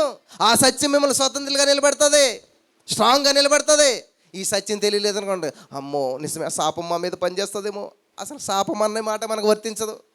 ఎందుకంటే గలతీ 3:13 ప్రతి ధర్మశాస్త్ర సంబంధం ప్రతి శాపం నుంచి విమోచించేశాడు. అసలు ఈజ్కేలు 18 అధ్యాయంలో ఉంటుంది అన్నమాట. అక్కడ ఏముంటుంది, ఏ శాపము మన మీద లేదు అసలేని. ఇంకా మా నాన్న శాపం పని చేస్తుందో మా తాత శాపం పని, నువ్వు పని చేస్తుందంటే పని చేస్తుంది, నువ్వు దానికి యాక్టివేట్ చేసుకుంటే ఎవడేం చేస్తాడు? మరి ఏం చేయాలి? యేసు రక్తం చేత కడగబడ్డా నేను, క్రీస్తులోనికి వచ్చాను నేను నూతన సృష్టిని, నా మీద ఏ శాపము ఏది పని చేయదు. ఆమేన్. నిర్గమకాండం 20:5 చదువుతారు అందరు. ఏమన్నట్టు అక్కడ, ఎవడైనా సరే తప్పు చేస్తే తల్లిదండ్రుల దోషం 3-4 తరాలు. అక్కడ ఎందుకు బ్రేక్ వేసారు అసలు నాకు అర్థం అవ్వదు. ఇంకొక అడుగు ముందుకేస్తే మీ సొమ్ము ఏమైనా పోతుందా? 6వ వచనం ఏముంది చదవండి, నేను చెప్పడం కాదు, నా ముఖం చూస్తే ఏం కనిపిస్తుంది? 6వ వచనం ఏముంది, నన్ను ప్రేమించి నా ఆజ్ఞలు గైకొని వారిని 1000 తరాలు, అదే కరుణించడం అంటే దీవించడం, ఆశ్రయించడం, బ్లెస్సింగ్ చేయటం. అక్కడ 3-4 తరాలు శాపాలు బట్టి అయ్యి బాబు మా నాన్న శాపమని చేసేస్తుంది, పెళ్ళి అవ్వట్లేదు, మా నాన్న ఏం తప్పు చేశాడు, మా అమ్మ ఏం తప్పు చేస్తుంది, నాకు ఉద్యోగం రావట్లేదు, అంత వాళ్ళ మీదకి నెట్టేస్తుంటారు. ఇటు చదవా చేయరు, ఏమి చేయరు. అక్కడ ఎందుకు ఆగిపోవాలి? ఎవరో తప్పు చేస్తే 3-4 తరాలు శాపాలు అనిపిస్తారంట, అక్కడ ఎందుకు ఆగిపోవాలి? మరి నువ్వు నీతిగా ఉంటే నిన్ను బట్టి 1000 తరాలు దీవించబడతాయంట. హల్లెలూయా. చరిత్రను ఎందుకు చదువుకుంటావు? చరిత్రను సృష్టించవచ్చు కదా. చరిత్రను సృష్టించాలని ఆశ రాదా, కోరిక రాదా నీకు?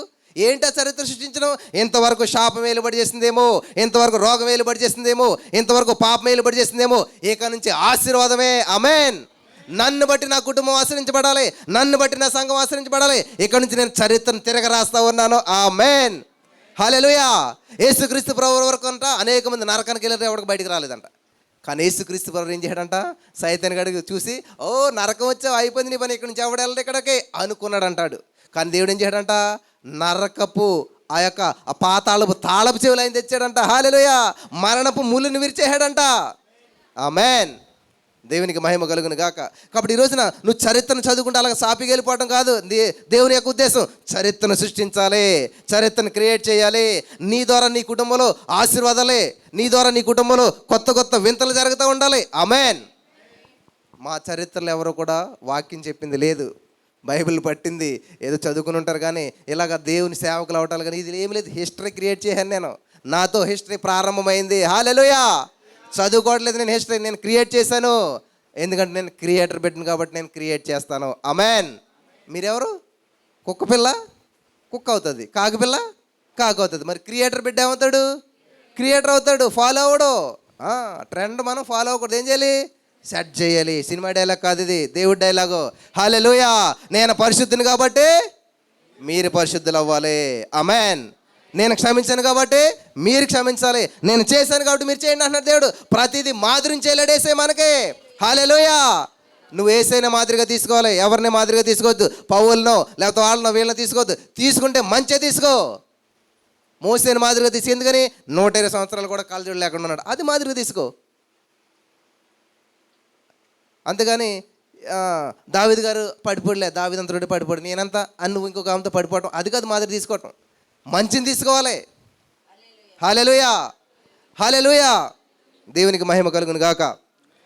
మరి దేవుని సందులో మనం ఎప్పుడు కూడా వర్ధిల్లుతూ ఉండాలన్నమాట. దినదినము వర్ధిల్లాలి, ఆత్మలో వర్ధిల్లాలి. నా ప్రియుడా ఆత్మలో వర్ధిల్చిన, ఫస్ట్ ఆత్మలో వర్ధిల్లాలి, ఆత్మీయంగా వర్ధిల్లాలి. చూడండి యేసు చూడండి, ఫస్ట్ దేవుడు ఏం చేశాడు? గోతులోకి వెళ్ళి మార్గం ఎన్నట్లు కూడా వెళ్తుంటే దేవుడు అలా వదిలాడు. ట్రైనింగ్ అది.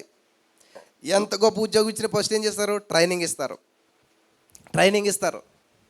అప్పుడు తర్వాత ఉద్యోగం ఇస్తారు, తర్వాత శాలరీ అప్పుడు వస్తుంది అనమాట. అలాగే దేవుడు మనల్ని కొన్ని పరిస్థితులు గుండా నడిపిస్తూ ఉంటుంటాడు, కానీ ఆ పరిస్థితులు ఆయన క్రియేట్ చేయడు. మీరు ఒక్కటే, చాలామంది ఒక మాట్లాడుతుంటారన్నమాట, ఏమని? సైతాన్ వచ్చింది, బాధ పెట్టింది, ఇబ్బంది పెట్టింది, అదేమన్నా ఆడదా?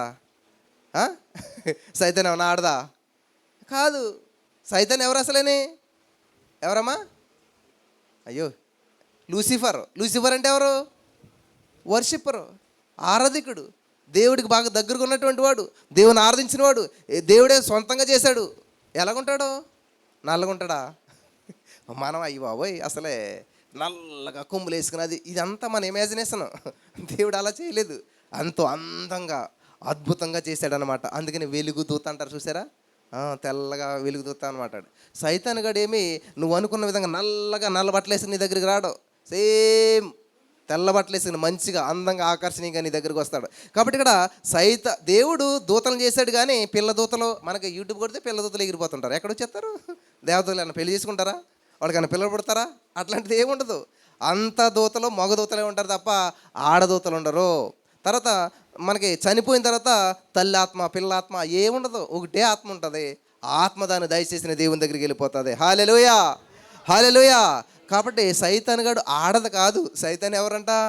మగోడు. దేవదూతలు ఆడవాళ్ళు ఉండరు, అందరూ కూడా దేవదూతలు మగోళ్ళు. కాబట్టి మనం మాట్లాడు పరిశుద్ధాత్మ వచ్చింది అంటాం. పరిశుద్ధాత్మ దేవుడు కూడా దేవుడు మగోడే.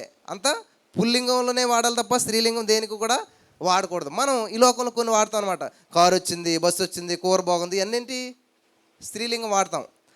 వాటిలో అక్కడ మనం కారు వచ్చాడు, బస్సు వచ్చాడు, లేకపోతే అట్లా మాట్లాడడానికి వింతగా ఉంటుంది అంతా కూడా. దాంట్లో స్త్రీలింగం వాడతాం ప్రతి దాంట్లో. కానీ ఇక్కడ మాత్రం ఏది దైవికమైన విషయాలు అన్నట్లు కూడా దేవుడు ఎలా చేశారంట? సృష్టిలోను సైతాన్ గాడు ఆడు మగోడు అనమాట. అంతేగాని సైతాన్ వచ్చింది, సైతాన్ ఇబ్బంది పెట్టేస్తుంది, సైతాన్ ఇలా దూరింది, అది అంటుంటారు. పరిశుద్ధాత్మ కూడా అలా కాదు. పరిశుద్ధాత్మ దేవుడు, సైతాన్ గాడు కూడా మగవాడే. ఆ విధంగా మనం మాట్లాడతాం, అలవడిస్తుంది. కాబట్టి దేవదూతలు కూడాను ఏదో పిల్ల దేవదూతలు రెక్కలు ధరించుకునేలాగా, మరి జడలు వేసుకుని, జుట్టు ఇలాగ వేసుకుని, ఇవన్నీ మనకి జస్ట్ ఆ కంప్యూటర్లో ఇమాజినేషన్ తప్ప ఒరిజినల్గా అలా ఉండవు అనమాట. మనకి ఇది కరుణమడి సినిమాలు చూస్తాం, యేసుప్రభు వారికి సిలువ వేసేసినట్టు ఇక్కడ ఈ చేతులు ఇలా ఇక్కడ మేకు కుట్టేస్తుంటే బ్లడ్ ఇలా బయటకు వచ్చేస్తున్నట్టు చూపిస్తారనమాట. అదంతా నిజమని నమ్మేస్తాం మనం. యేసుప్రభు వారికి మేకలకి చేతులు వేయలేదు. అయ్యి బాబు ఏంటి చెప్తున్నాడు ఈయన అసలేని? సత్యం చెప్తున్నాను నేను. యేసుప్రభు వారికి మేకలు ఇక్కడ వేయలేదు. ఎక్కడ వేసారంట? ఇక్కడ వేశారు. మీరు మటన్ షాప్కి వెళ్ళారు అనుకోండి, వాడు కొంకేసి ఇలా ఏలాడ కడతాడు అనమాట. ఎక్కడ ఏలాడ కడతాడు? జాయింట్ ఉంటుంది అన్నమాట. ఇక్కడ మనకి జాయింట్, ఆ జాయింట్ దగ్గర పెడితేనే అది పట్టు ఉంటుంది. యేసుప్రభు వారు యూదుడు అనమాట. యూదులు మరి బలిష్టమైన మనుషులు అనమాట. అంత బలమైన మనుషులు ఇక్కడ మేకెత్తే ఎలాడగడుతుంటారా, చీరిగిపోయి మొత్తం కిందకు వచ్చేస్తారనమాట కదా. అలాగా పడకుండా ఉండాలంటే ఏం చేయాలి, ఈ జాయింట్లో మేకేసి ఇక్కడ ఇక్కడ కట్టాలన్నమాట. దొంగలు కూడా చూడండి ఇక్కడ కట్టులేసి కట్టారు. మీరు ఏదో మూవీ ఉంటుంది, మర్చిపోయిన నా మూవీ పేరు, అందులో క్లారిటీగా చూస్తారు. ఏ మూవీ అది? అది కదమ్మా, ఇంకోటి ఉంటుంది,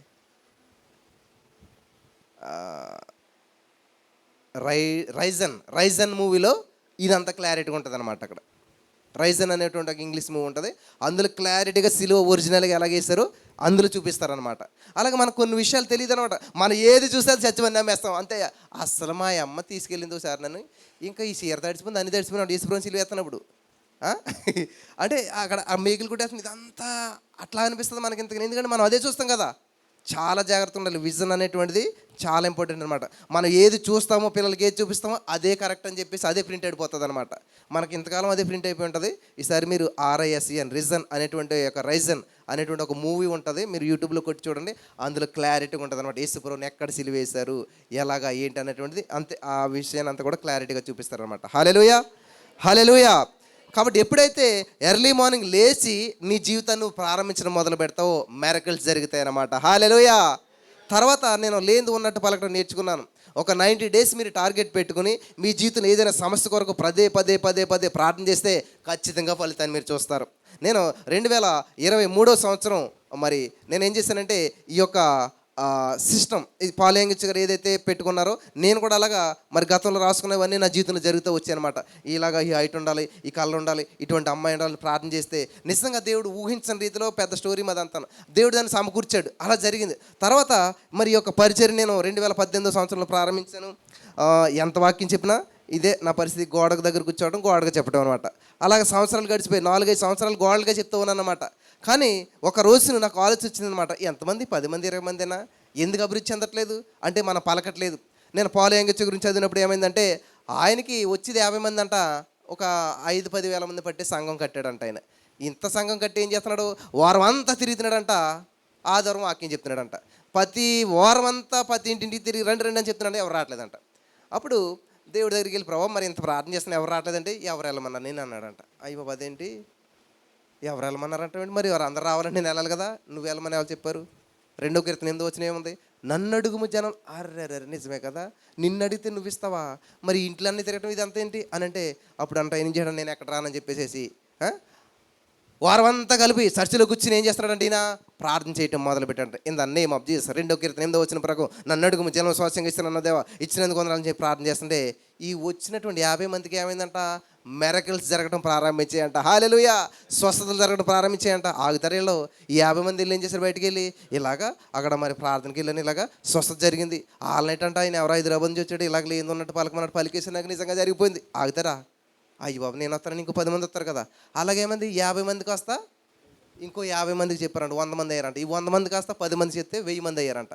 ఆ 1000 మంది ఇంకో 10,000 మంది చెప్తే మొత్తం ఏమైపోయింది, ప్రపంచంలోనే అత్యధిక సంఘంగా మారిపోయిందంట. హల్లెలూయా.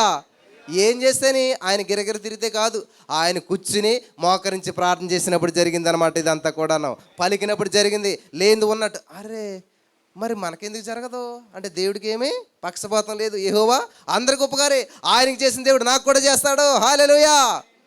పట్టుకున్నాను నేను, నాకు దగ్గరకు 10 మంది వస్తున్నారన్నమాట లైవ్ ఇస్తుంటే, లేకపోతే ఏం చేసినా కూడా. అయ్యో 10 మంది కాదు, మనకి 20 మంది రావాలి. In the name of Jesus I'm believing, I'm receiving. 2 కీర్తన 8 వచ్చిన ప్రకారం 20 మంది ఇచ్చినందుకు వందనాలు, థ్యాంక్ యూ జీసస్. 20 మంది వచ్చి అయ్యి బాబు ఇది ఏదో అద్భుతంగా ఉందని చెప్పేసి డేట్ వేసాను, టైం వేసాను, రాశాను. మీద అంతా వీడియో చేసి పెట్టాను, చూసుకోవచ్చు మీరు. మళ్ళీ ఏం చేశాను, 50 మంది రావాలంటే 50 మంది వచ్చేసారు. అయ్యి బాబు ఇంత ఈజీగా వచ్చేస్తున్నారేంటి. మళ్ళీ ఏం చేశాను, 100 మంది వేసాను. 100 వాచింగ్ వచ్చారు. ఇదేంటి చాలా విచిత్రంగా ఉందని చెప్పేసి 200 వేసాను, 300 వేసాను, 500 వేసాను. ఇదంతా కూడాను ఏదో వింతగా జరిగిపోతుంది అనమాట. వీళ్ళందరూ చాలామంది చూస్తున్నారు. ఒక ఆవిడ అమెరికా నుంచి అబ్జర్వ్ చేస్తుందంట. అక్కడ చూస్తే 200 ఉన్నారు, 300 ఉన్నారు. నేను అన్నా in the name of Jesus ఈరోజు 500 మంది తోడుకొచ్చినందుకు వందనాలు. చూస్తే 300 ఉన్నారు. 500 అంటాడేంటి, 300 చూస్తే ఈయనకి లెక్కలు రాదా అనుకుంటారు అనమాట. నేనేం చేస్తాను, థ్యాంక్ యూ జీసస్, 5 మంది తీసుకొచ్చినందుకు వందనాలు, 5 మంది తీసుకొచ్చినందుకు వందనాలు. ఆమేన్, ఐఎమ్ బిలీవింగ్, రిసీవింగ్ అంటే ఈ 350, 400, 450, 500. ఆవిడకి ఏం అర్థం లేదు. అరే ఇదేంటి ఇలా పలికితే ఎక్కడి నుంచి వచ్చారు వీళ్ళు, ఎలాగొచ్చారు, అదంతా మనకు అనవసరం. పలకటం మాత్రమే మన పని. ఇప్పుడు నేను సికింద్రాబాద్ రైల్వే స్టేషన్ దగ్గర ఉంటాను. ఆ మూలలో ఒక ఆవిడ కూర్చుంటుంది. ఆవిడ ఏమంటుంది, ట్రైన్ నెంబర్ 127089 ఇప్పుడు 3వ నెంబర్ ప్లాట్ఫామ్ మీదకి వస్తుంది అంటది. ఆవిడ ఆ ట్రైన్ ఎక్కడుందో ఆవిడకి తెలియదు, ఆ ట్రైన్కి ఆవిడకి సంబంధం లేదు, ఆవిడ నడపదు, ఆవిడ చేయదు. ఆవిడ అన్న మాట ప్రకారం అంత పొడుగున్న ట్రైన్ వచ్చేసరికి అక్కడ ఆగుతుంది. ఆవిడ ఏం చేసింది, అనౌన్స్మెంట్ మాత్రమే చేసింది, మిగతా పని అంతా వేరే వాళ్ళు చేసుకున్నారు. హల్లెలూయా. నువ్వు చేయవలసింది ఏంటంటే పలకటం మాత్రమే, అనౌన్స్మెంట్ మాత్రమే నువ్వు చేయటం. కార్యం దేవుడు చేసుకుంటాడు. హల్లెలూయా. పని ఆయన చేసుకుంటాడు. ఆమేన్. ఫలితం నీకు ఇస్తాడు. ఆమేన్. హల్లెలూయా. కాబట్టి ఈ రోజున మీ జీవితంలో ఎటువంటి ప్రతికూల పరిస్థితులు గుండా వెళ్తున్నా సరే, ప్రతికూలతను మీరు ప్రకటించొద్దు, విజయాన్నే మీరు ప్రకటించండి. మీకు కావాల్సిందే మీరు ప్రకటించండి. ఏది కావాలో దాని గురించే మాట్లాడండి, అనవసరమైన విషయాలు మాట్లాడొద్దు. ఎందుకంటే మీ మాటలకి పవర్ ఉన్నది, మీ మాటకి శక్తి ఉన్నది. ఆమేన్. నమ్ముతున్నారా? చాలా శక్తివంతమైనటువంటి మన మాటలు జీవ మరణాలే మన నాలుగు వశంలో పెట్టేశాడు దేవుడు. ఆమేన్. హల్లెలూయా. కాబట్టి ఇక్కడ ఎర్లీగా, ముందుగా, వేకువనే 4వ జాములో ఎవరైతే లేచి ప్రార్థన చేస్తారో వాళ్ళ జీవితం అద్భుతంగా మారిపోతుంది. నా జీవితం అద్భుతంగా మారిపోయింది. 50 మంది వస్తే గొప్ప అనుకుంటే 90 రోజులు ఎంతమంది తెలుసా? 2100 మంది వాచింగ్. హల్లెలూయా. హల్లెలూయా. ఏంటి వింత అంటే ఏమీ లేదు, గెస్ట్ పలకడం, అన్ని తలుపులు వేసుకోవటం, మోకరించడం, అద్భుతాలు ఎప్పుడు చీకట్లోనే జరుగుతూ ఉంటుంటాయి. హల్లెలూయా. హల్లెలూయా. రహస్యమందు చూచుతున్న తండ్రి నీకు. పాస్టర్ గారు చెప్పాడంట, అప్పులు పాలైపోయారా అయితే తలుపులు వేసుకోండి అన్నాడు. ఎందుకు? నూనెంతా పాత్రలు వేసానంట. ఎక్కడ? అందరూ చూడకూడదు, అన్నీ అయ్యాక చూసుకోవాలి అందరూ. కాబట్టి ఏం చేస్తావు? తలుపు వేసుకో. నీ భర్త నీతో మాట్లాడతలేదా? తలుపు వేసుకో. నీ బంధువులు నేను వేలేసారా? తలుపు వేసుకో. ఏది జరిగిన ఏం చేయాలంట? ఈ డోర్స్ క్లోజ్ చేస్తే ఆ డోర్స్ ఓపెన్ అవుతాయి. హల్లెలూయా. హల్లెలూయా. మనం ఏం చేస్తాం? ఈ డోర్లు ఓపెన్ చేసి కూర్చుంటాం, ఆ డోర్లు క్లోజ్ అయిపోతాయి అనమాట. అసలు ఈ డోర్ క్లోజ్ చేస్తే కదా, ఈ డోర్ క్లోజ్ అయ్యేంత వరకు ఆ డోర్లు ఓపెన్ అవ్వవు. ఆమేన్. నీ ఇంటర్వ్యూ అవ్వచ్చు, నీ పెళ్ళి అవ్వచ్చు, నీ ఉద్యోగం అవ్వచ్చు, ఏదైనా అక్కడ డోర్ ఓపెన్ అవ్వాలంటే ఈ డోర్ క్లోజ్ చేయటం నేర్చుకోండి. ఎప్పుడైతే ఈ డోర్ క్లోజ్ చేస్తారో ఏమవుతాయంటే అనేక ద్వారాలు తెరవబడతాయి. హల్లెలూయా. హల్లెలూయా. కాబట్టి మా జీవితంలో ఇది నేర్చుకున్నాను అనమాట, రహస్యంగా దేవుని సందులో గడపటం. మరి ఎప్పుడైతే గదిలో ఉండి ఎవరికి తెలియకుండా మేము ప్రార్థన చేస్తాం. నేను ఒక అద్భుతమైన సంఘటన చెప్తాను మీకు. నా కూతురు ఒకసారి బిర్యానీ అడిగింది, నాన్న బిర్యానీ తినాలనుందని. అప్పుడు పరిస్థితి కొంచెం పెద్దగా బాగాలేదు, మాది కొంచెం కరోనా అవన్నీ వచ్చి ఇబ్బందులు ఉన్నాం అనమాట. అయితే విశ్వాసంలో ఎదుగుతూ ఉన్నాం, మరీ అంత హై ఎదగలేదు కానీ దేవుని మీద ఆధారపడి ఉన్నాం అనమాట. అప్పుడు నేను ఏం చేశానంటే డోర్ క్లోజ్ చేశాను. హల్లెలూయా. మా అమ్మాయి బిర్యానీ అడిగితే మేము డోర్ క్లోజ్ చేసి ఏం చేసామంటే ప్రేయర్ చేస్తాను అనమాట. ఎందుకంటే బిర్యానీ కొన్ని డబ్బులు నా దగ్గర లేవు, ఒకవేళ ఎవరికన్నా మెసేజ్ పెడితే బోల్ డబ్బులు వచ్చేస్తాయి. నా పాలసీ ఏంటి?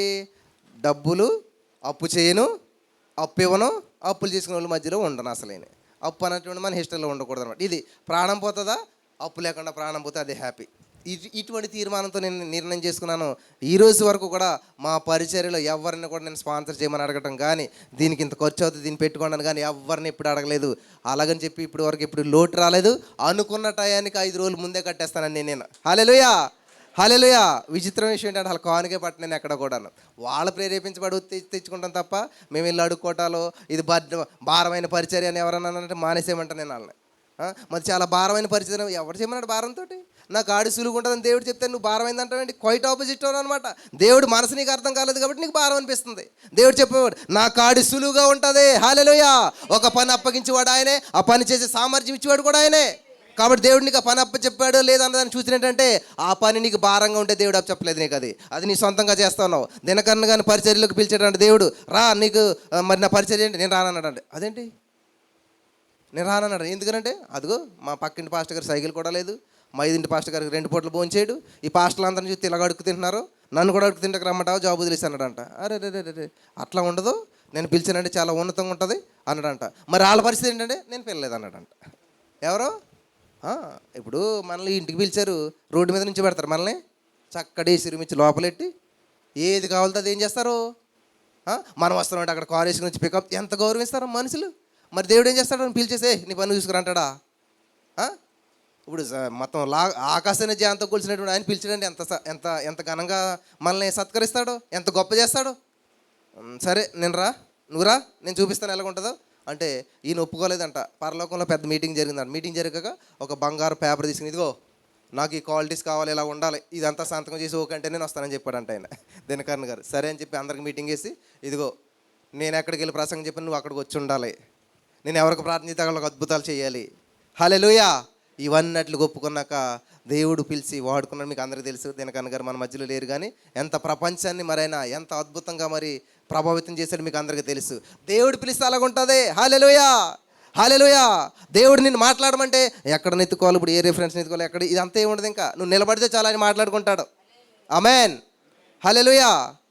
మీరు ఇక్కడ ఎక్కడైనా బైబిల్ తిరిగేటి మీరు చూసారా? ఎందుకంటే జస్ట్ నువ్వు నిలబడి, నువ్వు సరెండర్ అవు చాలు, నువ్వు సబ్మిట్ అవు చాలు, ఆయన నిన్ను నడిపిస్తాడు, నిన్ను వాడుకుంటాడు. హల్లెలూయా, హల్లెలూయా, హల్లెలూయా. అదే దేవుడు నేను పిలిచాడన్న దానికి సాదృశ్యం అనమాట.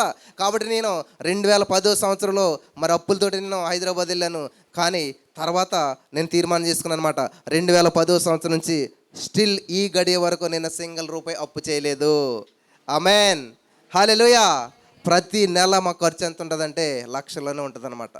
కానీ నేను ఇంట్లో తలుపులు వేసుకునే ప్రార్థన చేస్తాను, ఎవరిని అడగను, ఎవరిని ఆశించను, ఏది ఎలా రావాలో అలా వస్తుంది. ఆమేన్, హల్లెలూయా, హల్లెలూయా. ఎప్పటికీ కూడా నా దగ్గర చాలామంది గొప్ప గొప్ప వాళ్ళు వస్తుంటారు అనమాట. ఎప్పుడు ఎవరి మీద ఆధారపడను. మీరు వస్తే ఎంత, రాకపోతే ఎంత, మిమ్మల్ని కూడా ఒక్క రూపాయి అడగను నేను అని చెప్తాను అనమాట, ఎంత గొప్పలైనా సరే. ఎందుకంటే you are not my source, God is my source. Hallelujah. Job is not my source, Jesus is my source. అంత దమ్ము ధైర్యం ఉన్నప్పుడు దేవుడు నేను ఎలా గిడిచి పెడతాడు? దేవుడి నామానికి ఎంత అవమానం వచ్చేది. ఇప్పుడు నేను అప్పు చేసినట్టు నాకేం బాధ? ఆయన మీద రోసంతో నేను చెప్పాను, అప్పు చేసేలా చేసాడు అనుకోండి, ఎవరికి అవమానం? మనకు సిగ్గుచారం ఏమీ లేవు. ఏదన్నా వచ్చిందంటే ఆయనకే పోతుంది అనమాట. ఘనత వచ్చినా ఆయనకే, అవమానం వచ్చినా సమస్తము ఆయనకే. హల్లెలూయా. కాబట్టి సింపుల్ టెక్నిక్ ఏంటంటే ఆయన కనపరిచే వారిని ఆయన కనపరచడు. కాబట్టి మేము లేచినప్పటి నుంచి కూడా ఏం చేస్తామంటే యేసయ్య గొప్పోడు, యేసయ్య శక్తిమంతుడు, ఆయన బలవంతుడు, ఆయనకు అసాధ్యమైంది ఏమీ లేదు అని చెప్పి యేసయ్యని పొగుడుతూ ఉంటాం. మనం ఏం చేస్తాం? ఎవరినన్నా మనుషులు కనపడితే అస్సలు మీలాంటి వాళ్ళు లేరండి, అసలు మీరు తప్ప మాకు ఎవరు సాయం చేస్తారండి, మనుషులు పొగిడితే కూర్చుంటారు. కాబట్టి మట్టి కూడా నీ చేతిలోకి రాదు. అంతే కదా, దేవుని వాక్యం సెలవిస్తుంది అనమాట. మనుషులు నమ్ముట కంటే మనుషులే నమ్ముకుంటావు. అసలు నీ మీదే ఆశ పెట్టుకున్నాను నేను, ఆశ అంతా నీ రాశగా మిగులుతుంది అనమాట. ఎందుకంటే మనిషి మీద ఆశ పెట్టుకున్నాను. నువ్వు దేవుని మీద ఆశ పెట్టుకున్నావు అనుకో, దేవుడు అద్భుతం చేస్తాడు. ఎలా చేస్తాడు? ఒక సేవకుడికి అంటే రెంట్ కట్టాలంట. ఇందాక చెప్పారు ఏదో పేరు కదా, నా మంచి సేవకుని పేరు అనమాట. అయితే ఆయన ఏం చేశాడు? తలుపు వేసుకున్నాడంట. హల్లెలూయా. ఏం చేశాడు? ప్రభా మరి తెల్లారిలోకి రెంట్ కట్టాలి, నాకు ఏం చేస్తా, నాకు సంబంధం లేదు, అది నీకు సంబంధించిందని చెప్పేసి తలుపు వేసుకుని పడుకుని ప్రేయర్ చేసి పడుకున్నాడంట. పొద్దుట్టు లేచి డోర్ ఓపెన్ చేతిలోకి ఈ హాల్ అంతానంట డాలర్స్ ఉన్నాయంట. హల్లెలూయా. ఏంటయ్యి? ఊరుకోండి బ్రదర్, అలాగే ఎలా జరుగుతుంది? నువ్వు నమ్మవు, నీకు జరగదు. నమ్మువానికి నమ్మేస్తే జరిగిపోతుంది. నువ్వు నిజంగా నమ్మవానికి ఇంటికి వెళ్తే డబ్బులు కట్టలు ఉంటాయి. నమ్మరు, ఎందుకుంటాయి డబ్బులు కట్టలు? అస్సలు మాకు ఒక రోజు మానేస్తేనే శాలరీ కట్ అయిపోతుంది అక్కడ. అలాంటిది డబ్బు కట్టలు ఎక్కడ వస్తాయి? ఇంటికి రావు. ఆ నమ్మకం లేదు కాబట్టి మనకి. అంతే ఆయన ఏం చేశారంట, ఈయన మరి విశ్వాసంలో ఉన్నాడు కదా, ఎక్కడొచ్చింది, ఎలాగొచ్చింది, దానికి ఈయనకి అనవసరం ఇది అంతాను. ఎక్కడికి వస్తే మనకు రెంట్ కట్టాలని చెప్పి ఆ డబ్బులన్నీ పోజేసి లెక్క పెట్టాడంట. రెంట్ ఎంత కట్టాలంత ఉందంట. హల్లెలూయా, హల్లెలూయా. అది దేవుడు ఏం చేస్తాడంట, God will supply all your needs. దేవుడు నీకు అన్ని సప్లై చేస్తాడు, అన్నీ, కొన్ని కాదు. ఆమేన్, హల్లెలూయా. కాబట్టి నువ్వు దేవుని మీద ఆధారపడ్డప్పుడు ఒక సేవకుడికి ఇలాగే ఏదో డబ్బులు అవసరం వచ్చిందంట. అవసరం అయితే ప్రార్థన చేశారంట. ప్రార్థన చేస్తే దేవుడు ఏం చేస్తాడు? ఇన్స్ట్రక్షన్ ఇస్తాడు. ఏం చేస్తాడు? Instruction. Receive the instruction and follow the instruction. ఏం చేయాలి? ఆ ఇన్స్ట్రక్షన్ తీసుకోవాలి, ఫాలో అవ్వాలి. ఆ సేవకుడికి ఏం చెప్పాడు దేవుడు? ఇదిగో ఇక్కడ ఏం సూపర్ మార్కెట్ ఉందమ్మా ఇక్కడ దగ్గరలోనే? ఏం లేదా? ఏముంది? డీమార్ట్. సరే, ఆ సేవకుడితో దేవుడు చెప్తున్నాడు, ఇదిగో పలానా ఆ డీమార్ట్ దగ్గరికి వెళ్ళి కుడి పక్కన నుంచి నుండు అన్నాడంట. ఎందుకు ప్రభా? నువ్వు వెళ్ళి నుంచి అన్నాడంట. వెళ్ళి నుంచున్నాడంట. ఆయన వెళ్ళి కుడి పక్కన వెళ్ళి అలా నుంచున్న 1 minute ఒక ఆయన బైక్ వేసుకుని వచ్చాడంట. పాస్టర్ గారు మీ పేరు ఇదేనా? నా పేరు ఇదే అని చెప్పంటే వెంటనే బ్యాగ్ చేతులెట్టి ఈ దేవుడు మీకు ఏమన్నాడని చేలిపోడంట. దాంట్లో ఓపెన్ చేసి చూస్తే ఆయనకి ఎంత డబ్బు కావాలంత ఉన్నదంట. హల్లెలూయా. జరుగుతాయి బ్రదర్ ఇలాగా. మీరు నమ్మరు, మీకు జరగవు. నమ్మువానికి సమస్తం జాజ్యమే. నువ్వు దేన్ని నమ్ముతావో దాన్ని పొందుకుంటావు. ఇలాంటి చాలామంది నమ్మరు అనమాట. దేవుడు మరి ఏదైనా చేస్తాడు, ఎలాగైనా చేస్తాడు అంటే పక్కోడి జేబులో డబ్బులు తీసి నీ జేబులో పెడతాడా? పక్కోడి జేబులో తీయవలసిన పని ఏంటి? నీ కొరకు దుష్టునికి నియమిస్తాడంట బాధ్యత. హల్లెలూయా. బైబిల్ గ్రంథం ఉందన్నమాట, నీతిమంతుని కొరకు దుష్టునికి నియమిస్తాడంట. దుష్టుడు సంపాదించినంతా కూడా నీతిమంతుని అకౌంట్లో వచ్చి పడుతుందంట. హల్లెలూయా. లేదు బ్రదర్, నేను కష్టపడతాను, పని చేస్తాను, A shift, B shift, C shift, D ఉంటుందా? ఉన్న కూడా చేసేస్తారు అన్నమాట. అలా చేసేసి నేను అప్పుడు కష్టపడి చేస్తానంటమాట. బైబిల్ ఏం చేస్తుంది, అరే బాబు నువ్వు అంతా కష్టపడితే 2 సిమెంట్ బ్యాగులు కూడా కొనలేవు, కాబట్టి బైబిల్లో ఏం వాక్యం ఉంది, ఆ వాగ్దానం తీసేది మీరు కట్టని ఇంట్లని మీరు అయిపోయింది. నీకు గోడతో సంబంధం లేదు, ఇక్కడితో సంబంధం లేదు, అరేంతో సంబంధం లేదు.